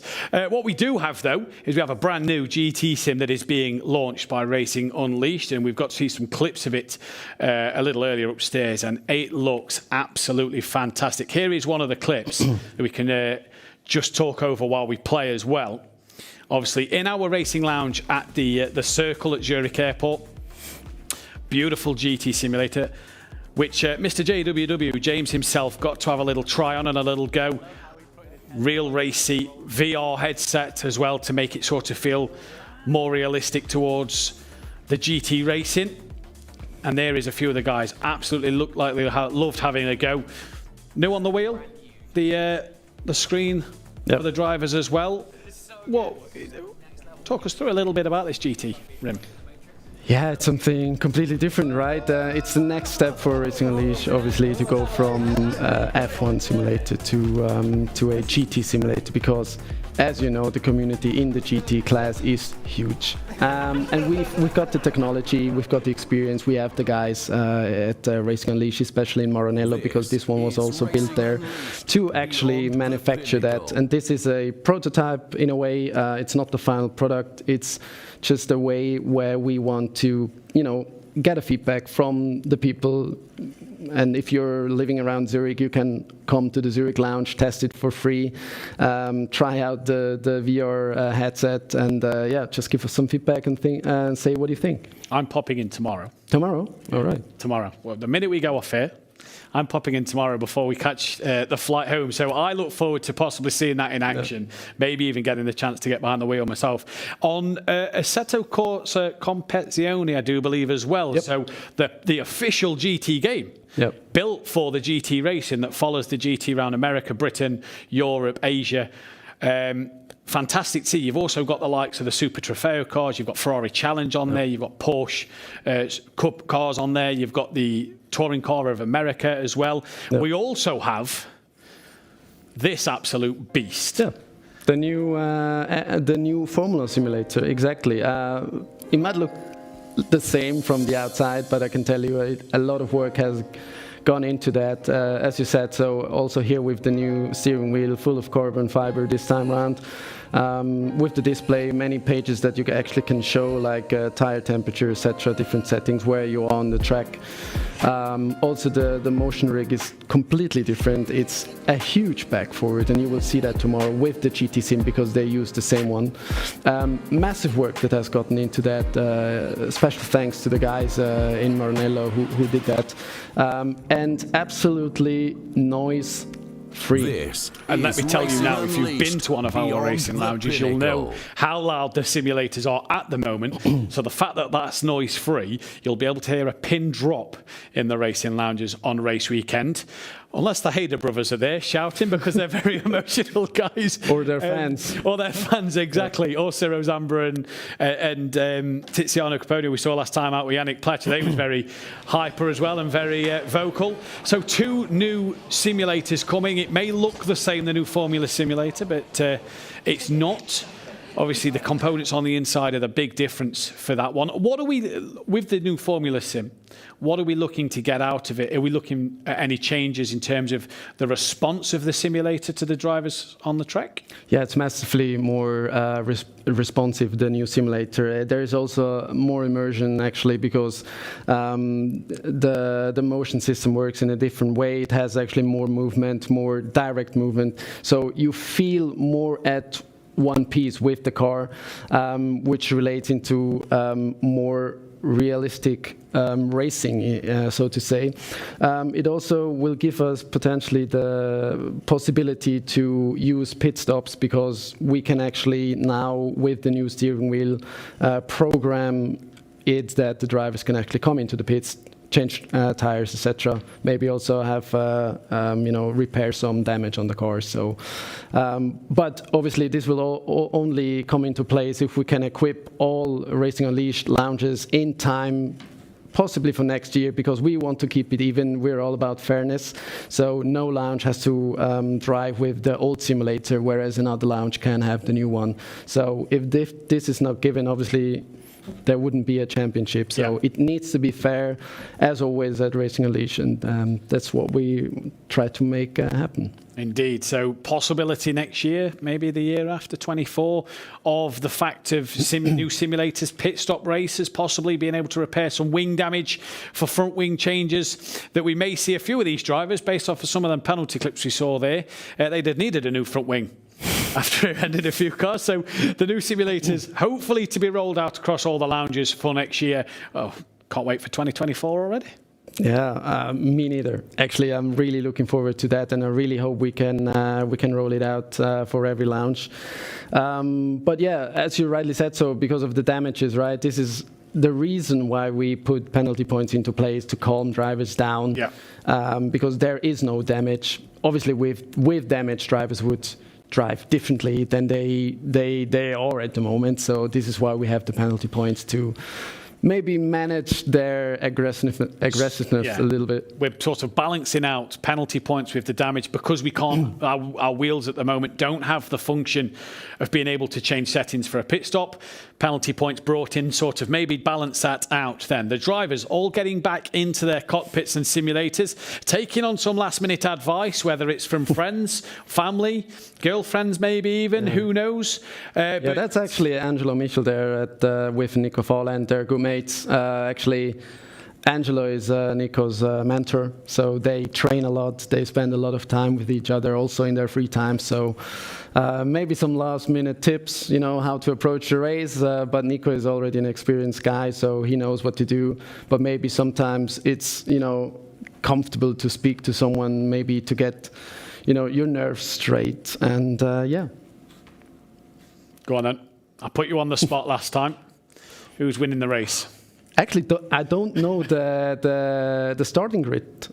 I mean, I know that Rock is P1. I don't know who's P2 and who's P3. Who's winning the race? Who's winning the race? I'm going all out here. Rock. Right. You heard it here first. Rock on his debut. He's got pole position. Can he get the race win? There's only one place to find out, and that is this place, Racing Unleashed, where we go beyond the pinnacle here in 2023. Then the lights are out at Munich, and it is full darkness in preparation to go in this race. They are getting ready, as is everybody in Calm, Madrid and Kemptal as well. It is all systems go for all the drivers in this session now. The race coming up in just a few moments' time. And Fabio here putting his money on the new man, the pole setter himself. Can Rock, the Slovenian, take the race win? Stay tuned to find out in a little moment time then.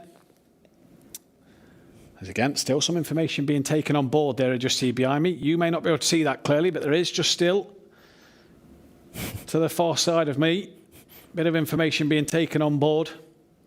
Looks super cool without the lights on in Munich. It just gives the entire thing a different perspective, a different atmosphere. Actually, what we're just missing there are some neon lights on the bottom of the simulator. I was about to say, Christmas come December, when we've got Christmas lights up, that'll look brilliant. Yeah. But yeah, if you've got some blue LED strips across the bottom of them simulators, how good would that look? Might not be dark for much longer, because the light may be able to get in as we come into the summertime then.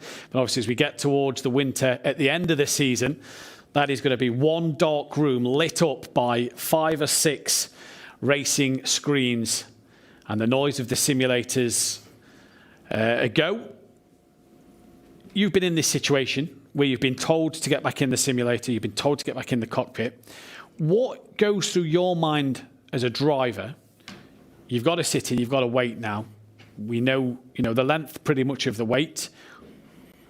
What's in your head at this time? Now that you're asking me, I'm straight away back in the cockpit, actually.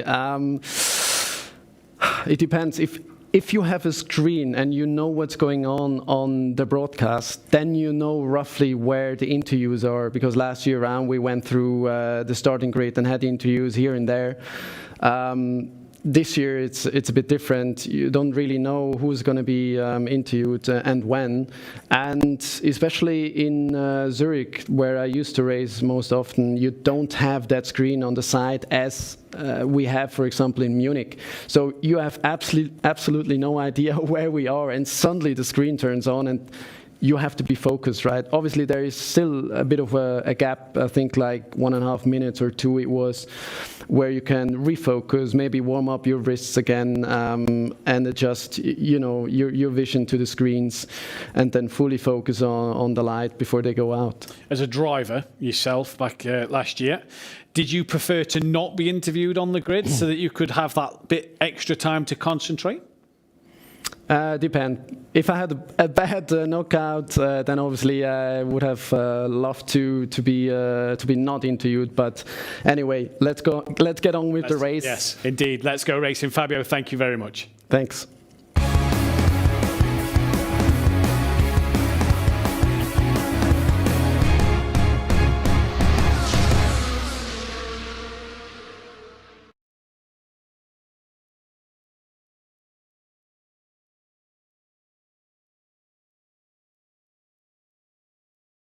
We know that Rock Merzel is your pole sitter then, and the grid will load just here in a moment with the following 19 drivers. And this is the list that will be taking you away on this 26-lap race around the 4.3 kilometre circuit. Rock Merzel on pole, Besnik Mertezi in second place, Nico Farland up to third, Robin Donny down in fourth place, Thomas Herzog will be fifth, Roberto Miguez sixth, Augustin Torlacci seventh place, Borges Arzo in eighth with Gianluca Palmisano P9, Mario Stanic rounding out the top 10. P11, Joshua Hader before Matthias Overkirk, P12. Marcus Valverde then drops to 13th place from 12th, so he only loses to one place there. Adrian Gomez, P14. Michael Farland, 15th. Yannick Pletcher, 16th place with Andreas Koch in 17th. Fabio Schlegel in 18th. Lorenzo Hader, it says 19th with Walter Trauninger in P20. So that then is your confirmed grid for the Red Bull Ring race, round 2 of this Challenger League, coming up in just a few moments' time. The drivers will be getting themselves on the grid, ready to go, and they'll be getting themselves fully prepared now. They've took the fluids, they've had a few snacks, they've chatted to who they need to speak with getting ready for this race. It's now full concentration, and it's now time to get onto that grid, where there you see Rock Merzel on pole position. But can he hold pole position? Can he take this race win on his first outing here? Bit of prize money in his back pocket and points in the bag going into the rest of the season. Obviously wasn't here for Silverstone last time around. So we hope that he will hope, should I say, that he can get some points in the bag and score them, get on that championship standings and go from there. Quiet on the grid, patience in each lounge, quiet for everybody at the moment.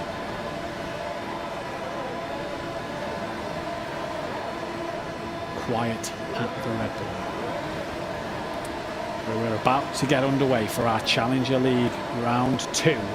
We'll be live tomorrow, midday, for the Racer League, Red Bull Ring for them. What's going to happen there though, but the lights are coming on now. And it is green and go for the Challenger League round 2 at the Red Bull Ring. It's a good start from Rock already, who's got a decent lead and is able to tuck into the racing line. Everybody bunched out as they come through turn 1. A few cars side by side, running wide to avoid collisions there. A few drivers in the background. Push to pass activated, 8 laps for everybody to use then. And it's Rock Merzel already, who's got himself nearly a second lead. He's used a bit of push to pass already on the first lap then. Drivers making up places. Yannick Pletcher's up to 12th place. Lorenzo Hader, He's up to 15th place as well. Koch down into 20th. What's happened there? Joshua Hader, he's now tumbled down into 20th place. So he's tumbled down the standings as well. Stanek up to 11th. Valverde's up to 12th. Lorenzo and Joshua Hader have only made up a couple of places. Joshua's actually down quite a few then in this one. But it's Merzel who leads the way from Mortezi. Here is Lorenzo Hader under pressure from his brother. There's one person you don't want to make contact with. It is your brother. Obviously no teammates in this format, so don't hit your relative.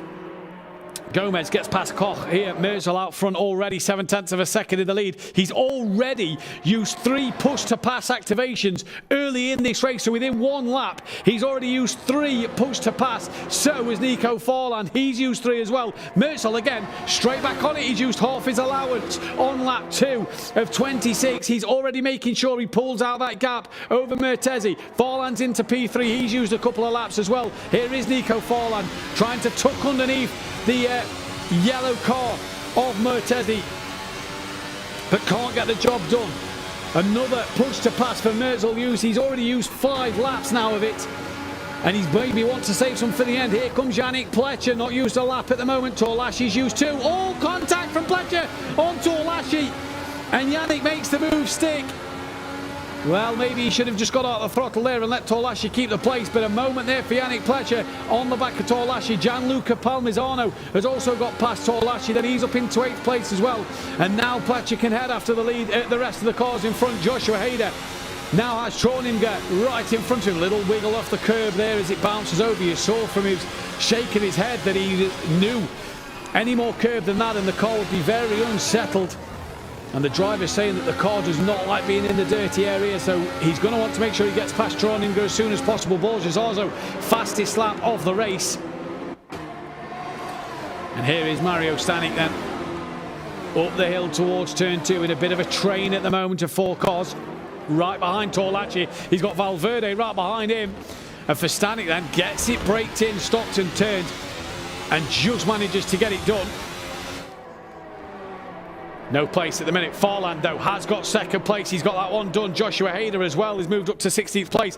And for Merzel and Forland, they've only got 2 laps of push to pass left to use. They've not got a lot. There's Joshua Hader getting past Troninger as well. So that is P16 for Joshua Hader. Forland again back into 2nd place. So clearly just ebbing and flowing between the pair of the 2nd and 3rd place drivers. But 3.2 that Merzel is out front already from Nico Forland. He's got 1 usage left. We've done 3 laps of racing here, and Merzel, who sets the fastest lap, has got 1 usage left onto the lap 4. He's got to go a long, long way without using his push to pass. He's used his allowance of push to pass inside 4 laps. 3.3 seconds is his gap to Nico Forland. Forland's only got 2 usage left himself. Lorenzo Hader then on the back of Gomez. In fact, he's just got past Schlegel there into turn 1. So Gomez, the car in front, half a second. He's on the back of Overkirk as well. Here comes Schlegel. Lorenzo Hader, though, defending that inside line. Job done, nicely done for Lorenzo Hader there. Torlashi's back ahead of Luca Palmisano. And a lot of drivers early in this race using a lot of their allowance of push to pass. That is Overkirk, who's a little deep into turn 3. Gomez just thought about having a look then. Here's Borges also running in a great P5 at the moment. Only used the 1 lap of push to pass. He's got Donny in 4th just ahead. Him and Mertezi not used a single lap of push to pass at the moment. How good is Rock Merzel's strategy of using all your push to pass in one go? Forland does his personal best lap of the race. Borges Arzo, though, is absolutely charging. Yannick Pletcher, fastest lap, a 1:05.144 for him. He's up to 7th. And we're on board him now. He's got he's got Miguez just in front of him with Torlachi 3 seconds behind. Another usage of push to pass there for Yannick. Here's Valverde having a look at Stanek. Up the inside into 2, has to avoid the car in front, which I do believe was Gianluca Palmisano. And did that just have a bit of a contact with Stanek there? He was trying to avoid Palmisano. Stanek now has a run on Valverde. And Stanek back into that P10. Valverde just struggling a little bit here. Gomez has got past Overkirk for 12th place. Lorenzo Hader's on the back of Overkirk as well. Here is Borges Arzo then. Donny just in front. And Miguez just behind Yannick Pletcher on the back of Miguez as well. Half a second separates them. The gap, Fahrer to Merzel out front, 2.9 seconds. So it is coming down just a little bit. Fahrer sets another personal best lap time then. No one else improving this lap. Torlachi did, as did Palmisano and Stanek. Troninger gets past Joshua Hader then, so Hader's down to 16th, back up to 15th place. Thomas Herzog and Michael Farland have got past Fabio Schlegel. And who's that round the outside? That is Miguez, day late, $1 short. And Borges Orzo does not need to panic about that one then, as Miguez here really has compromised himself. I believe Yannick Pletcher maybe having a look. Is he on the left-hand side of Miguez here? Can't quite see. He was. Tucks back in behind. On board with Donny now. And I believe Yannick Pletcher has got Miguez done. So Yannick Pletcher now up into P6. Here's Donny on the back of Mertzi. These two had a good battle in the knockout qualifying session. P4 and P3 still. Nico Forlan 2.5 seconds off the back of the lead. Yannick Pletcher now running P6. Has used a bit more push to pass than Borges Orzo has, but not by too much, and it's only 0.8 of a second at the moment. Sorry, 0.4 of a second the gap. Yannick to Borges Orzo. Orzo's got 0.8 of a second back to Donny. And Yannick Pletcher, calm, cool, collected as always. You never see this man flustered. Uses a push to pass once again. He's got 3 laps left of it. Bit of a train forming now behind P3. 5 cars in this train. And for Yannick then, your race winner at Silverstone, what's he going to do? Here's Walter Troninger looking up the inside of, is that Overkirk? I believe it possibly is.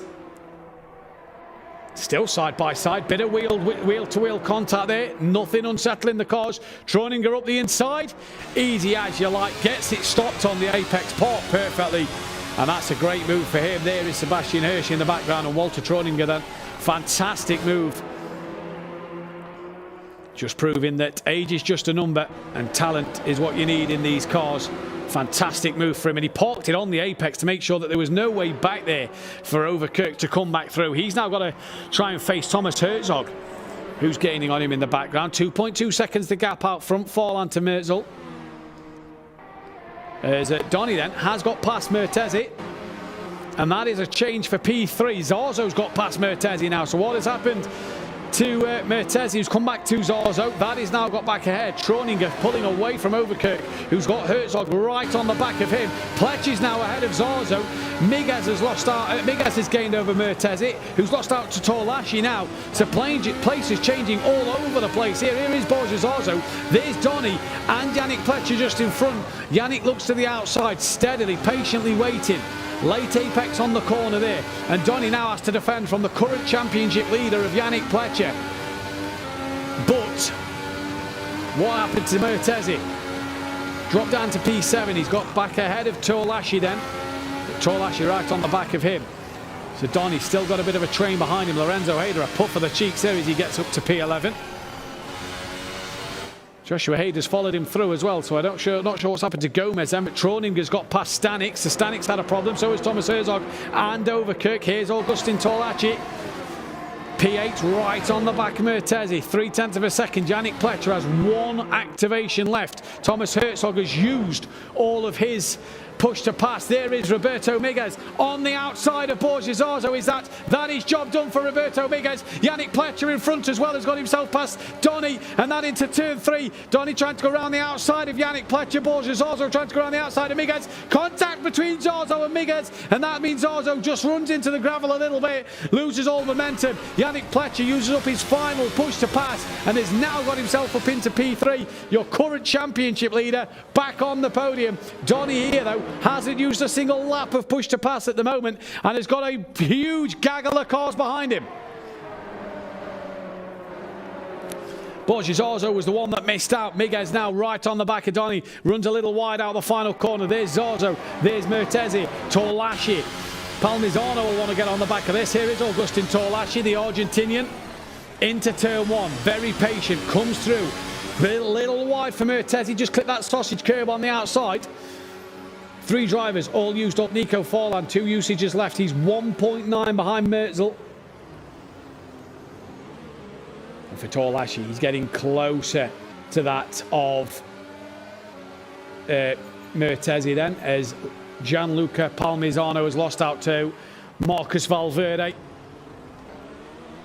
Into turn 3. 1, 2, 3, 4 cars, 5 cars you see on screen, all in pretty much close proximity.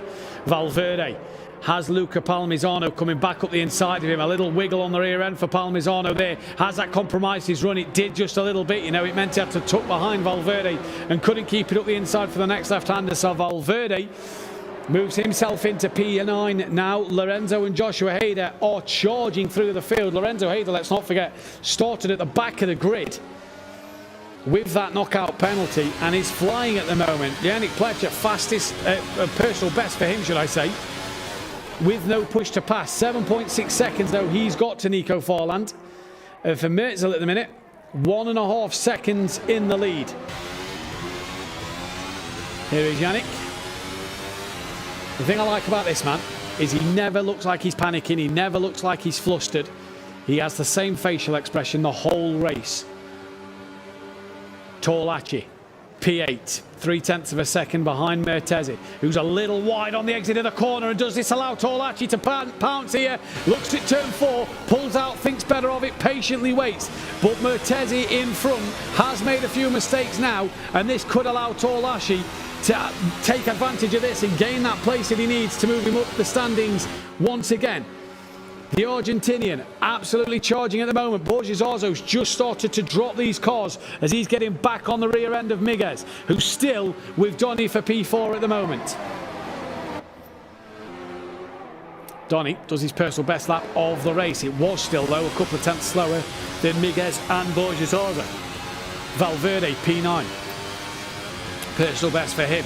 Started to pull away from Palmisano. Zarzo can see Miguez and Donny. Miguez getting closer to the back of Donny. Is he thinking about tucking underneath? No, because Donny got a good exit.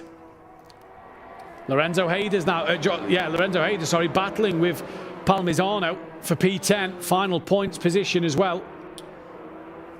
So for Lorenzo Hader here, just starting to put pressure on that top 10 spot.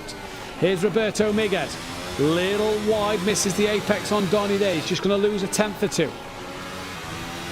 Finds the apex on the second left-hander. Not too greedy with a curve coming through the right-hander there. And there is our cameraman right on Yannick Pletcher.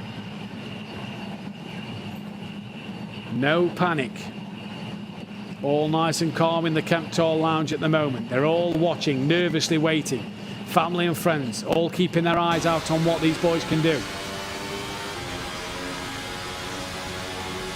Pletcher then, 6.6 the gap. He's brought that gap down to Nico Farland. Here comes Borges Arzo though. He's having a look on Miguez then. And Miguez trying to have a look on Donny and taps the back of Donny there as Borges Arzo made a great move up the inside. Miguez taps the back of Donny. Now gets that better run because of Donny having to spin the rear wheels up. And Miguez uses push to pass. He's going to have a look at Borges Arzo round the outside of turn 3. He can't get it done surely. Now he's dipped 2 wheels in the gravel. And that meant Donny just clipped the back of him and gets that place back. Torlacci now is in the background of these 4. But what a move from Borges Arzo. 2 into 1.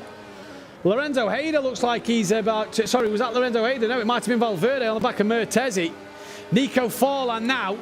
Mertzel must have made a mistake because that gap has gone from 1.5 to 0.4 of a second. Nico Farland out front is right on the back of Mertzel here and has 2 laps of push to pass left to use.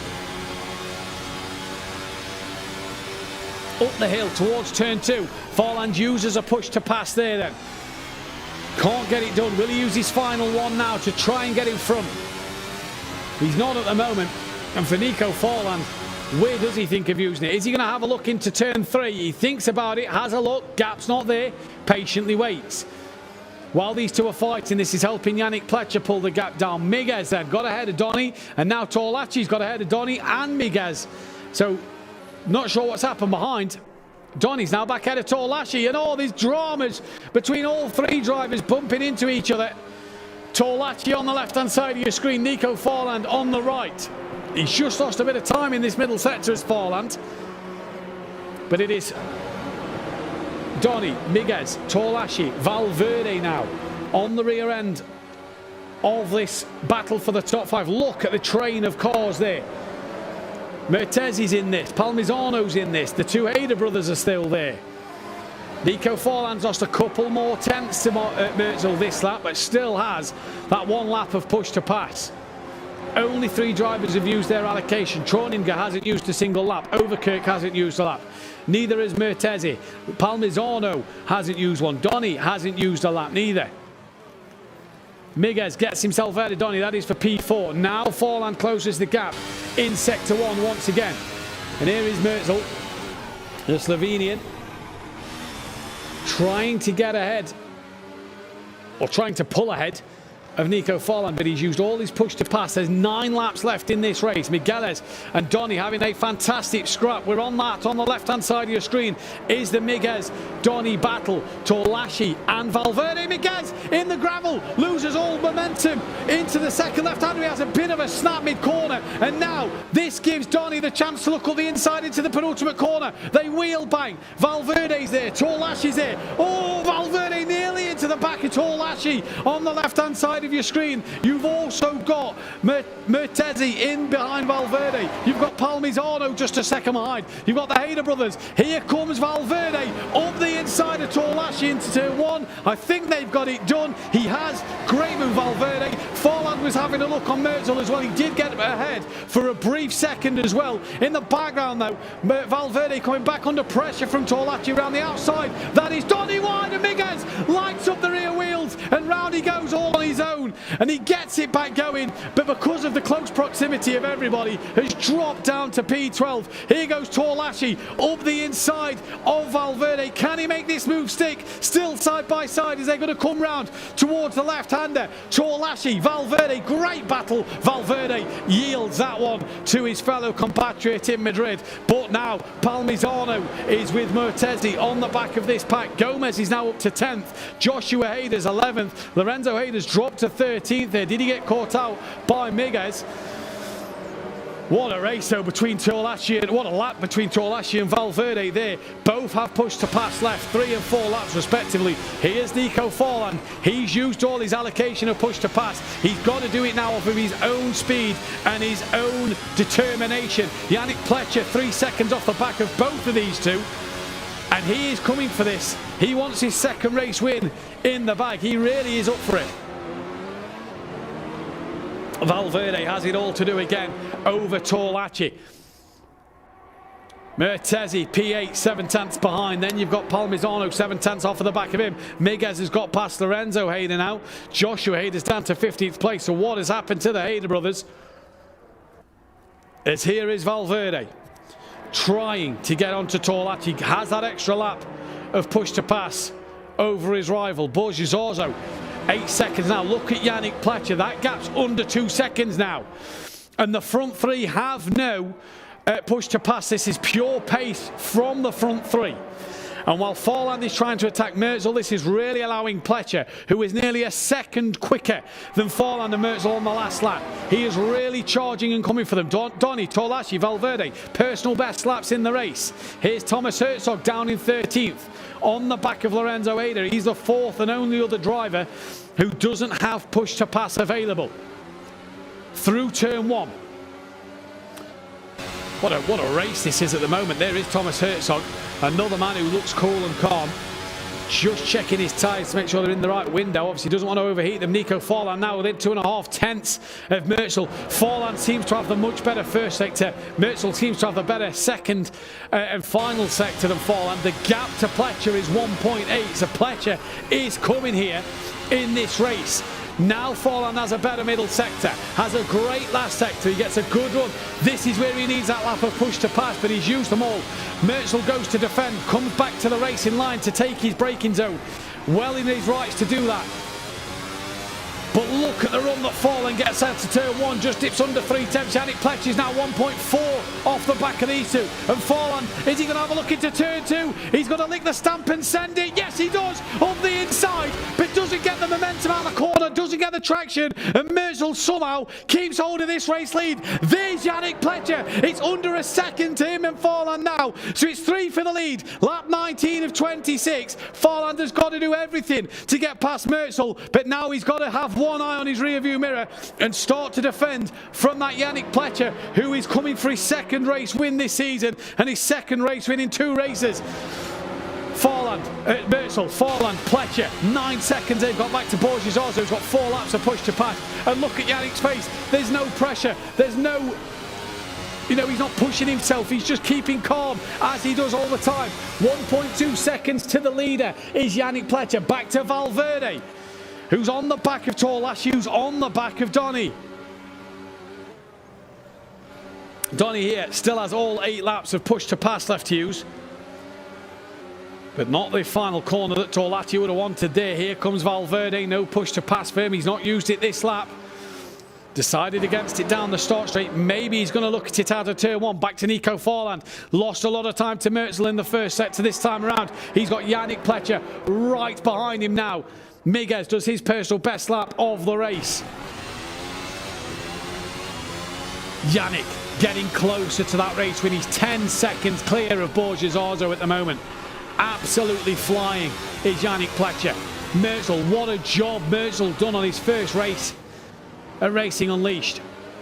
Donny and Torlachi side by side. There's Valverde's view of it. Torlachi gets himself out of Donny. Donny tucks in between Torlachi and Valverde. And Valverde's now going to have to look at attack Donny, the new driver. Cantor at Corm is where Donny's driving at. The other 2 racing in Madrid. There is Valverde. He must have a headband for each colour cockpit of the car, because every time he seems to match what cockpit he's in. Wide though at the penultimate corner. And Valverde not got the run he wanted. Torlachi now though has started to just creep ahead and pull a bit of a gap back to Donny. He's got some gap though to Borges Ozo. Out front once again Forland brings the gap down. Yannick Pletcher's half a second behind him. The more the front 2 fight, the more you feel that Yannick Pletcher could get on the back here. There is Rock Merzel, your pole sitter, your race leader at the moment. Lap 21 of 26. The laps are counting down. Coming to the end of this race. This man has done great to chase down Merzel, but now what can he do about getting past him? Catching is one thing, passing's another. A slide for Forland out the final corner gives Pletcher a good run then, but Forland deciding to chase Merzel then for that slipstream to try and gain that bit extra speed down to turn 1 as Yannick Pletcher then goes a little wide out of turn 1 himself. He's lost all his good work that he's done. All that hard work has just gone to waste there. He's now got to regroup and catch back on the rear end. Forland, bit of breathing space. Borges Ozo uses a push to pass. Donny and Luca Palmisano, personal best lap of the race. Here comes Forland within 2.5 tenths once again. Just under 2 tenths now as they get to the braking zone of turn 3. Valverde side by side with Donny. A bit of wheel contact into turn 2. Valverde looks to tuck underneath. Can't do so there. And Donny manages once again to hold on to his place. Somebody tap him on his shoulder. Tell him he's got push to pass to use. There's 8 laps he's still got that he could be using to defend himself here, but he is at the moment a sitting duck to Marcus Valverde and the pressure that Valverde is applying to him. Torlachi has left these 2 in his dust at the moment. Merzel, Forland, Pletcher, Zazo, top 4. Torlachi rounds out the top 5, but look at Forland here. He's got Yannick Pletcher right on the back of him. Pletcher's closer to him than he is to Merzel as they come up towards turn 2. 3 tenths, 2.5 tenths. It could be 2 tenths by the time they hit their brakes. Yannick looks, he's there now, Nico. You've got to start to do something now because Yannick Pletcher is looking and he's a man that wants to make up as many places as possible. Michael Forland, on the other hand, just dropped down to P20, so not sure what's happened down the order. Valverde now has got past Donny for P6. Donny's now lost out to Mertezi for P7, so he's now down to 8th place in this race. But Forland losing out to Merzel here. Merzel needs this from Pletcher, needs Pletcher to apply some pressure to Forland so that he can maybe gap the 2 once more. Lap 23 or 26. We're at the end of 23 or 26. Who is that around? I wonder if that is Michael Forland then. 20th place, maybe lapped. It was a pink car, so it was a Munich car. It is Michael Forland. So what has happened there? A shake of the head for him, so not sure what's happened as he moves off the racing line. Now a lap down. Merzel, Forland, Pletcher. Forland, he's left Pletcher a little bit. He's now on the back of Merzel, ebbing and flowing. Forland is dropping back, he's gaining. It's like he's coming out the dirty air a little bit to have a look into turn 2. Can't get it done. Great driving this from all three of these drivers. Merzel covers early to defend that inside line. He knows Forland is likely to have a look at a lunge. Does he think of doing it into turn 3? He's close enough. He pulls out now, has a look, sticks his nose up the inside, gives the room on the outside. Great respect from both drivers, and Forland still can't get it done. Into turn 4, he's going to try the long way round. Bit of a tap on the rear. Oh, it's all gone wrong. It's all gone wrong for Merzel. Down from first to third. Forland has tapped him round at turn 4, and Yannick Pletcher, he must think it's Christmas because he now leads this race. What an absolute disaster for this man. The Slovenian, who was doing so well at defending there, has dropped from first to third. And your heart has to bleed for him. But Nico Forland still in second place. Yannick Pletcher now leads this race here on lap 25, the penultimate lap as well. Lorenzo Hayder having a look at Miguez. Roberto Miguez into the penultimate corner. Backs out of that. Got on the curb a little too much. Miguez there got on the curb. Didn't get a traction out of the corner. Lorenzo Hayder here then. He's got no push to pass. Miguez has 4 laps. Here comes Hayder. Send it indeed with the lap car of Forland. Oh! Late on the brakes from Miguez there, nearly into the back of Donny, who's now down to 10th place. And Lorenzo Hayder, I think, just got a little distracted by that as well as he went a little deep. That puts to bed that battle for the time being.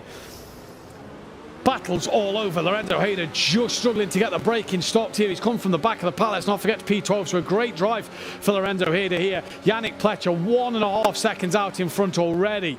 So he's absolutely flying is Yannick Pletcher. Thomas Herzog can smell blood and wants Lorenzo Hayder to get past him. Miguez just maybe catching Hayder out at turn 1. Palmisano's got himself past Gomez for P8, moving himself up the points a little more as well. And then it's Gomez, Donny, Miguez, Hayder and Herzog there, as the camera pans out beautifully, that we can all see. That's the space. Donny just lighting the rear wheels up a little bit there, has a bit of a twitch, still not used to single lap. Him and Overkirk, the only 2, and in fact Mertezi, the only 3-4, because Troninger's not even used push to pass. Here comes Miguez on Donny then. Donny tries to close the door. There's a car there. You can't go any more right if you tried. Miguez still trying to come at him into turn 2. Later on the brakes is Donny, but runs deep himself. Gets a good bit of traction out of the corner though. Now tries to slam the door shut. Here comes Miguez once again. Donny this time gives him the room on that right hand side. And Miguez now uses his last tap of push to pass, and Donny across the front of Miguez. Keep your car still. He has done. But here comes your winner. It is Yannick Pletcher. 2 from 2 for him. Nico Forland in second place. What a drive for Yannick Pletcher and Nico Forland. Then I'm sure that race control are going to want to take a look at that one. Rock Merzel, well, it was hopefully going to be the fairy tale story. It wasn't to be though. He'll cross the line for P3. Borges Arzo P4. Torlachi will come across for P5. Marcus Valverde, what an up and down day he's had. He's P6. Mertezi on his debut, P7. P8 will go the way of Palmisano. P9 for Gomez. And there is our cameraman in Kemptall, who I'm sure, there's the smile, there's the emotion. The race is done, there's the emotion. A very, very happy man. Very, very happy man. Hopefully we can hear what he has to say. And family and friends around, they all look happy with the work done. Yes, very, very happy with the work done there. 2 from 2 for Yannick Pletcher. What an absolute driver. I tell you what, this guy, he's on course here for some good points this season. He's on course here for maybe lifting one of them trophies at the end of the table. And for Yannick Pletcher then, what is to be in this race? Speaking obviously with family, very, very happy with that. 2 from 2 for Yannick Forland.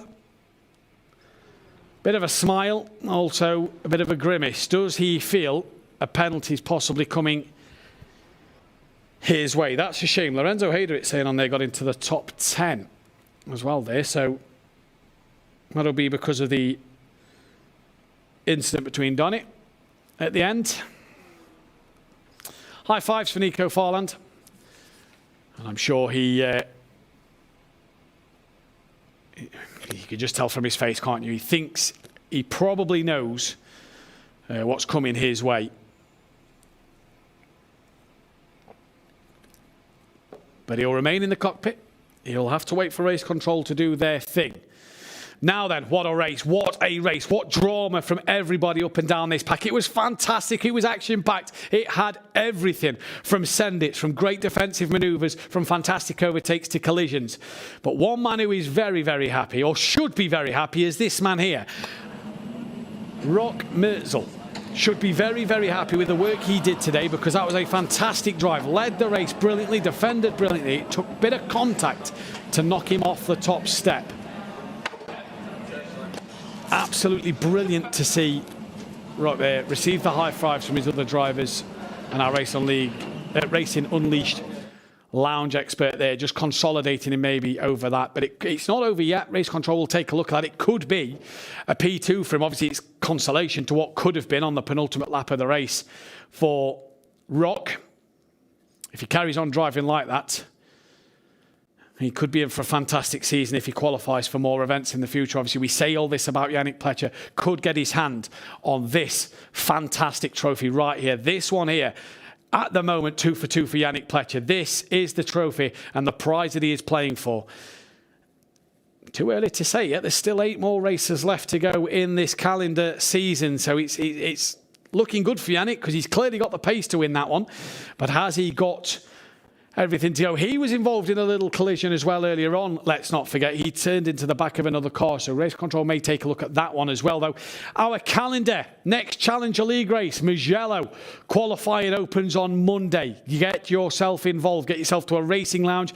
Get involved in qualifying, because Mugello, 9th of June, that is the next Challenger League event that Yannick Pletcher will want to win. 2 weeks' time. And then in another 2 weeks' time after that, just over a month, it is Imola. So you will not want to miss that one. And Yannick Pletcher there, 750 Swiss francs in his back pocket. And he's one more step closer to that 3,000. For the Rock, he'll take home 300 Swiss francs for finishing P3. Nothing confirmed yet, though. This is all a provisional result. We await race control to confirm a top 3. We await for word in my ear of the top 3. That, though, was your Challenger League round 2, the Red Bull Ring. Done and in the bag for the Challenger League drivers. We'll be back tomorrow for the Racer League, in which Schmiedl and Alejandro Sanchez, Sinan Demirbas, Ciro Zambra and David Seed will take to the track. Obviously, the 2 Challenger League boys from last season took race win, first and second last time out. So they'll be starting from the back of the pack in the knockout qualifying. What can they do there? And we are hopefully going to get an interview with the top 3 in just a moment, as we do await confirmation of the final podium and final classification through race control. Now will be working very, very, very hard. But there's Yannick Pletcher in his cockpit. Thumbs up from the family and a number 1 from Yannick. And we said in the race, you don't see the emotion from Yannick, but you've seen it now, right now. Look how much it means to this man. We saw it at Silverstone. We're seeing it again now, that Yannick Pletcher is a man who is absolutely loving his racing at the moment. He's loving the fact that he's 2-time race winner this season. Didn't win the prologue. That went the way of Borges Orzo. But the season started, and that man meant business. Yannick Pletcher has yet to be stopped. Here is the last lap as we come out the final corner of Yannick Pletcher, and the moment that he'd have absolutely loved as he crossed the line to take that race win and become a 2-time winner this season. Yannick Pletcher, absolute great stuff. It is, though, provisional result at the moment. 1, 2 and 3 all under investigation. So a 2-time winner for now. Race control will have to go through everything and make sure that it is all above board. But there is the emotion from the young man. That then, provisional result. Yannick Pletcher, Nico Forland from Rock Merzel. 1, 2 and 3 at the moment. We saw with Nico Forland, look on his face. Does he think a penalty is coming his way? Was Fabio right? You know, if Yannick and Nico get a penalty, did Fabio get it right with saying that Rock would win the race? That's down to race control to decide what will happen to the top 3. They're all under investigation, is all we know.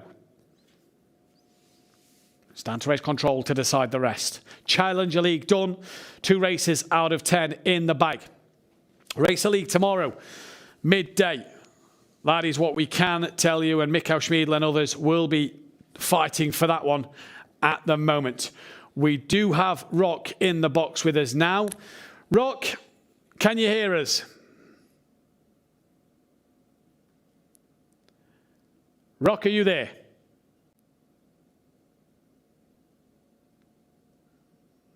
Don't think he can hear us again. Rock, are you there? No, we are having a few problems at the moment, ladies and gentlemen. Please bear with us. We will get to speak with Rock about his podium. And we are just getting some technical difficulties out the way, and we will be with Rock now, I believe. Rock, can you hear us? I can hear us. I can hear you, yes. Oh, yes, and I've got you this time. I can hear you. What a race. Okay, perfect. Yeah, I don't know what to say, you know. I was getting nervous because I saw Nico behind pushing, and yeah, I knew my pace wasn't so good, and yeah, I got nervous. I did some mistakes. I tried to defend as long as I could, but yeah, I don't know what happened in that left turn. I think there was some contact, but the stewards will take a look at and make the right decision. Yeah, I'm sure they will. You decided to use your push to pass very early. Yes. Strategy-wise? Yeah, you know, I saw behind there was Besnik, I think, and there was a little gap, and I tried to use the push to pass to get away. Not bad for your first race, though. P3 at the moment. Thanks. Well done on your first race, and hope to see you again at Mugello. Thank you. Rock Merzel there then. P3 provisionally for him, and a very, very happy man there. Obviously tactically using his push to pass early doors and choosing to get that one out the way very early. I imagine on screen in a moment we'll see Nico Forland, which was P2 provisionally in the race. And there he is at the moment. Nico, can you hear us? Yeah, I can hear you. Talk us through that one, because you was hunting him down. Yeah, it was a hard race. I think driving in dirty air is unbelievable hard. I was trying to push every time out of dirt corner. I have no traction. And I saw that Yannick was coming faster and faster behind us, and then we had a contact, but I knew that he gets understeer in the left hand, and I was trying to cover the inside, but then we touched I don't know if it was my fault or his fault. I think the stewards will give us the right decision. I don't make these decisions, but it's okay. It was a great race from yourself, though, because you had a lot of pace to catch him. You obviously had that 2 laps of push to pass that he didn't have that helped, but Yannick Pletcher from behind. Really good pace from him. Congrats to Yannick. He was pretty fast. I don't know what he did, but he did something right today. Yeah, I'm fine with P3 or P2, whatever it is, but Yannick have deserved the win for sure. It's great to see you back on the podium, Nico. Congratulations. Hopefully we speak to you again at Mugello. Yeah, thank you. Nico there then. Both drivers saying that contact was made. Race control will obviously take a look at that one and make sure that the right decision is given. But pretty confident that a podium will go his way. 10 seconds they had to Borgesarzo, so pretty big gap back to Borgesarzo. So it would be some big penalty for them to lose and fall off the podium. Yannick Pletcher will be speaking to in just a few moments' time. Then we'll see him pop up on the screen behind me in just a moment. And he will be, I assume, a very, very happy man, and he will be fantastic. Here he is now. Yannick, can you hear us? Yes, I can hear you, Mathew. Yannick, that is 2 from 2 at the moment. Oh, that's amazing, man. That's amazing. That means so much for me. You know, that's so nice. Oh. Great race from yourself. You had fantastic pace because not only did you have no push to pass, you caught the leaders very comfortably. Yes, I was just thinking corner after corner to catch the guys in front. I thought Nico Falland will overtake him earlier, but I always tell to myself, I'm giving everything, you know. I'm giving everything, and yeah. This is how it went. Now, from your point of view, you must have thought Christmas came early when them two made contact and you managed to slip up the inside. Yes, maybe that's a penalty right there. I don't know, because it was such a close battle and I didn't saw it till now, so I must rewatch it and yeah, learn out of it or watch. You had a bit of contact with the driver earlier on. Yes. Just talk us through what happened there. Yes, I was driving on the outside, I think. I was on the outside, and he was going to move into me a bit. Maybe I also steered a bit too much to the right, and then we collide. But yeah, that's how I think it went. But I'm not 100% sure, so. Well, at the moment, Yannick, you are provisionally the race winner. Nothing confirmed yet, but congratulations nonetheless, Yannick. Fantastic job from yourself. Thank you, Mathew. Really appreciate it. Thank you. And a man that's wearing his heart on his sleeve and very, very happy with his race win at the minute. But the top 3 still all under investigation. We don't have confirmation yet of that final 3. These boys have a very, very difficult job to get this decision done. And we see we've got Carl Verdlinger there and Fabio just looking on to make sure that our Racing Unleashed experts give the stewards their point of view from what they see from their racing perspective. Obviously, Carl has a lot of experience at incidents that he can give his information and his point of view across to the race control guys on the wall.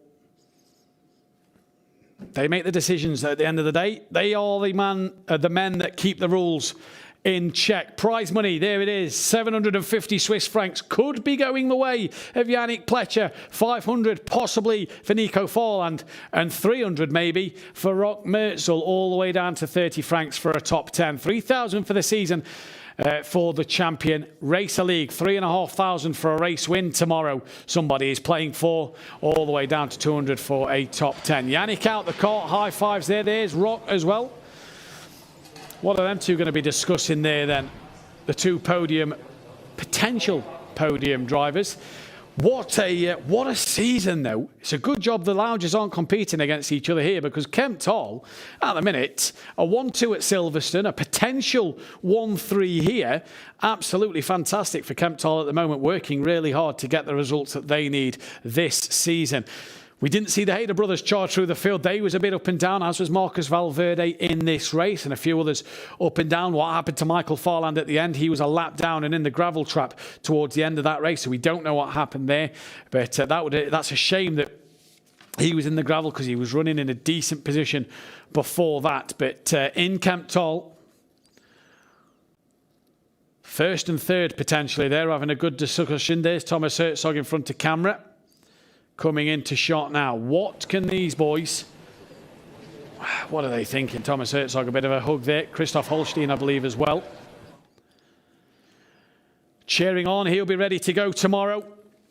Race control, very, very big decision they have to make.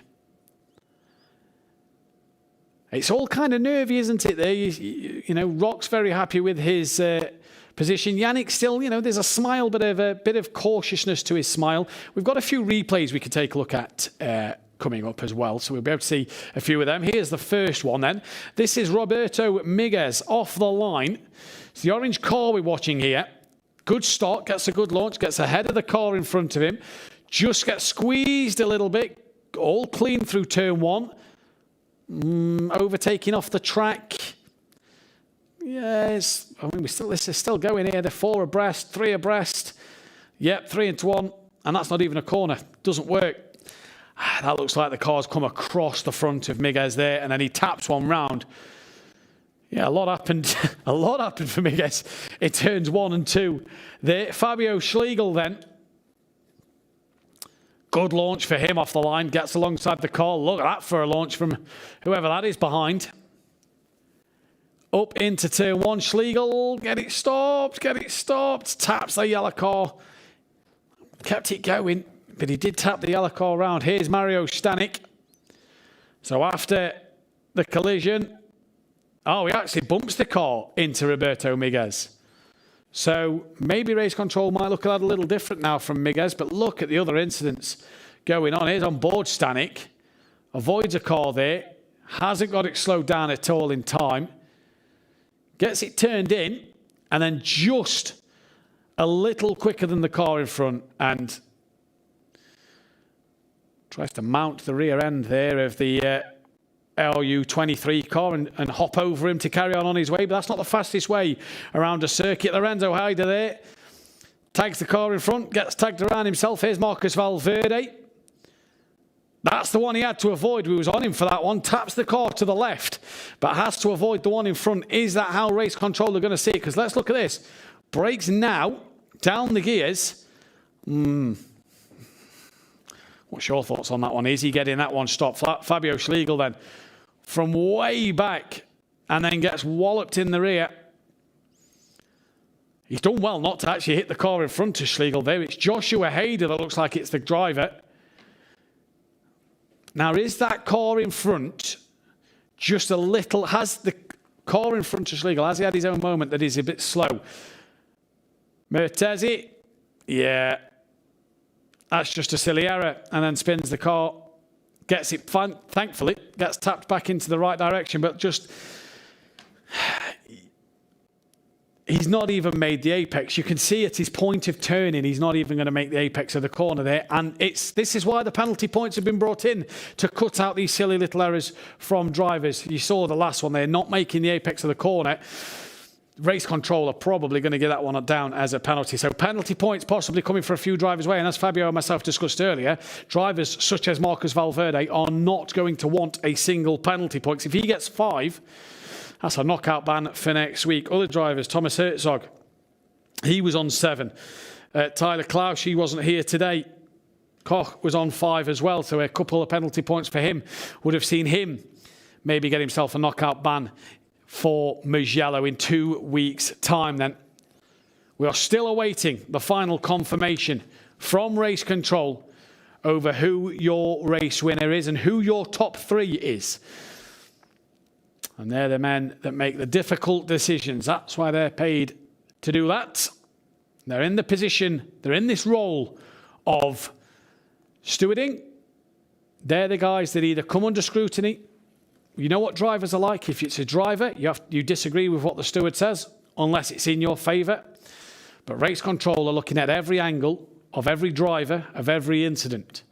Them guys will get every decision correct to what they believe is correct.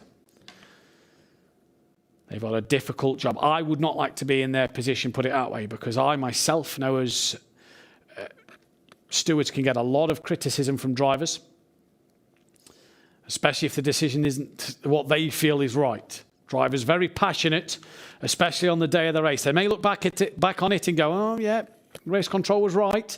But at the moment, they may sort of be a bit the adrenaline's still pumping and rushing. And they may feel that it wasn't the right decision. But race control always get the answers they need. Red Bull Ring done for the Challenger League. Racer League. Now, we do have a result. It's a 5-second penalty for Yannick Pletcher and a 5-second penalty for Nico Forland. So, the Rock Merzel, will take not only qualifying pole position, he takes the race win as well. Rock is your race winner. Yannick Pletcher, P2. Nico Forland, P3. It means it's Kemptol 1-2 for a second race running. But Rock, on his first outing, takes the race win. That is a classified result. I don't know if we've still got the live shots of Kemptol, but I'd love... There we go. We see the live shots now. There's Yannick Pletcher, P2, yep. Just clicked onto that one. Can't quite see Rock. He's in the background there. Does he realise he's won yet? He does now. A kiss from the girlfriend, a hug from Yannick Pletcher, a round of applause from everybody else. It took him a while to realise he'd won the race. Rock, then, is your race winner. Look at the joy from him. Absolutely thrilled with that one.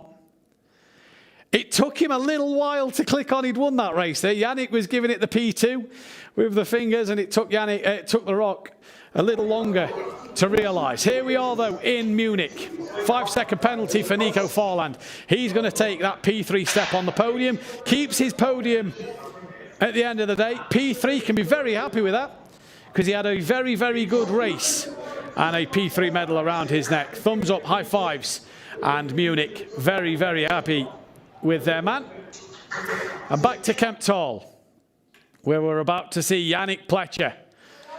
He's not number 1 this week, but he's still number 2. He'll still lead the championship. And Yannick Pletcher makes it first and second in the first 2 races in the Challenger League. Yannick Pletcher, P2. Fantastic result for him. And we stay with Kemptol because we're about to get race winner on debut. Rock, once again, we get to see the pure emotion. A high five and a hug from his fellow driver, Yannick. And the winner's medal for Rock. Absolutely fantastic scenes there. Great to see between them two. P1 in qualifying, P1 in the race. He's been number 1 all day. The Rock has tamed the bull. And at the Red Bull Ring, the Slovenian comes out on top. What a great drive that is for Rock Merzel there. Race winner in the Challenger League, P1, 2 and 3. All confirmed there then. Race control will still go over every other decision to make sure 4th to 20th is accurate and is as it should be. That, though, with the guarantee of a 5-second penalty for Yannick Pletcher and Nico Forland, will give them several penalty points in the championship. I believe it's 5 penalty points for 5-second time penalty. That's their first penalty points this season, but it's 5 points nonetheless. If they had a good knockout, does that maybe take some off? Race control and all our officials will decide that one. Make sure you follow us on our social media if you want to see the full classified result, penalty point standings and other fun little bits that we have at Racing Unleashed. Go over to Twitter and Instagram to check them out, Racing Unleashed on there. To keep up to date with all the information that Racing Unleashed has to offer. If you want to get involved, then check out the website on the internet. Go to Racing Unleashed. And make sure that if you want to be involved in one of our racing lounges, come down Madrid, Munich. We've got the 3 in Switzerland, Switzerland, and Zurich Airport, and the Kemptol Lounge itself. If you want to try and qualify to take on these 2 and become maybe like Rock today, the next Challenger League winner at Mugello. Qualifying opens on Monday for that. So if you want to take part, get yourself involved because Rock, he turned up, he qualified, he dominated. That is fantastic. We are going to speak with Rock. He's just getting an earpiece in now so he can hear us. But we are now going to speak with Rock again. Hello? To be able to get an interview for Paul 1. Rock, can you hear us? I can hear you. Brilliant. How does that feel? Yeah, unbelievable. I still can't believe it. I know now what Yannick felt last time, and unbelievable. I thought I was on P3 at the end, but it was pretty surprising now that I'm P1. Unbelievable. Thank you very much. I wanted to say, yeah. It looked like it took you a moment or 2 to realise you'd won the race. Yeah. I still can't believe it. But I'm very happy and unbelievable. I'm just looking forward to the next race and then, yeah. Mugello next, Rock. We hope to see you at Mugello. We'd love to see you on the top step. Race winner, Rock Merzel there. Congratulations. Thank you. Thank you.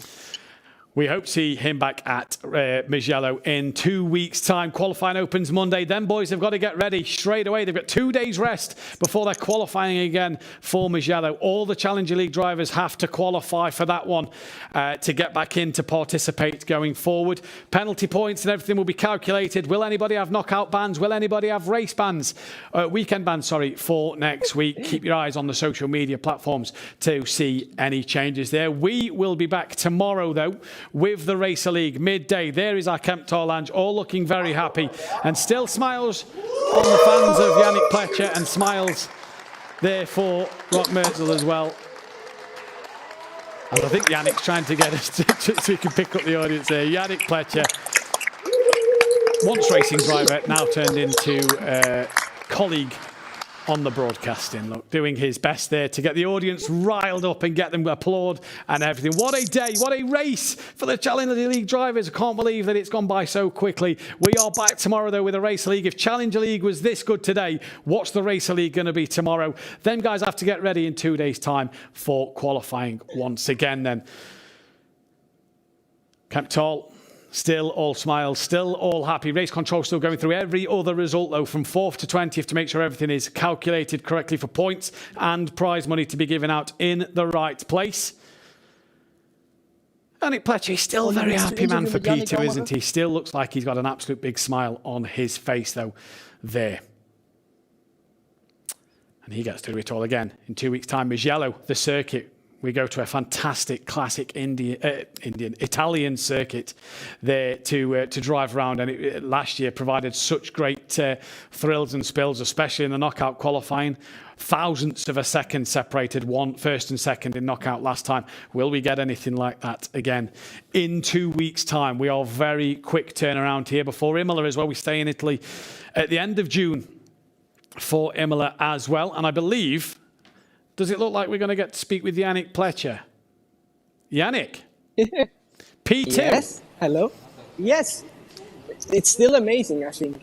I really enjoy it. But yeah, and really great congrats to Rock.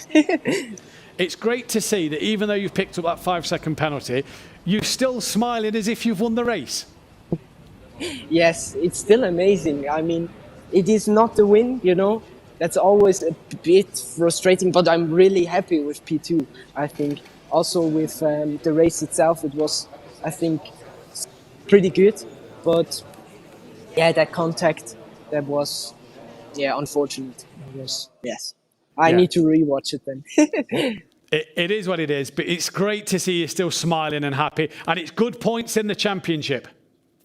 Definitely, yes. I take those points. I take those points. It's great to see you smiling. Congratulations on the P2, Yannick. Well done. Thank you, Mathew. Thank you. Really appreciate it. And that, though, is all we have time for today. The final race result we will bring you tomorrow in the Racer League action. But from us here at Racing Unleashed, thank you for tuning in for the round 2 of Challenge League. We'll see you tomorrow. Goodbye.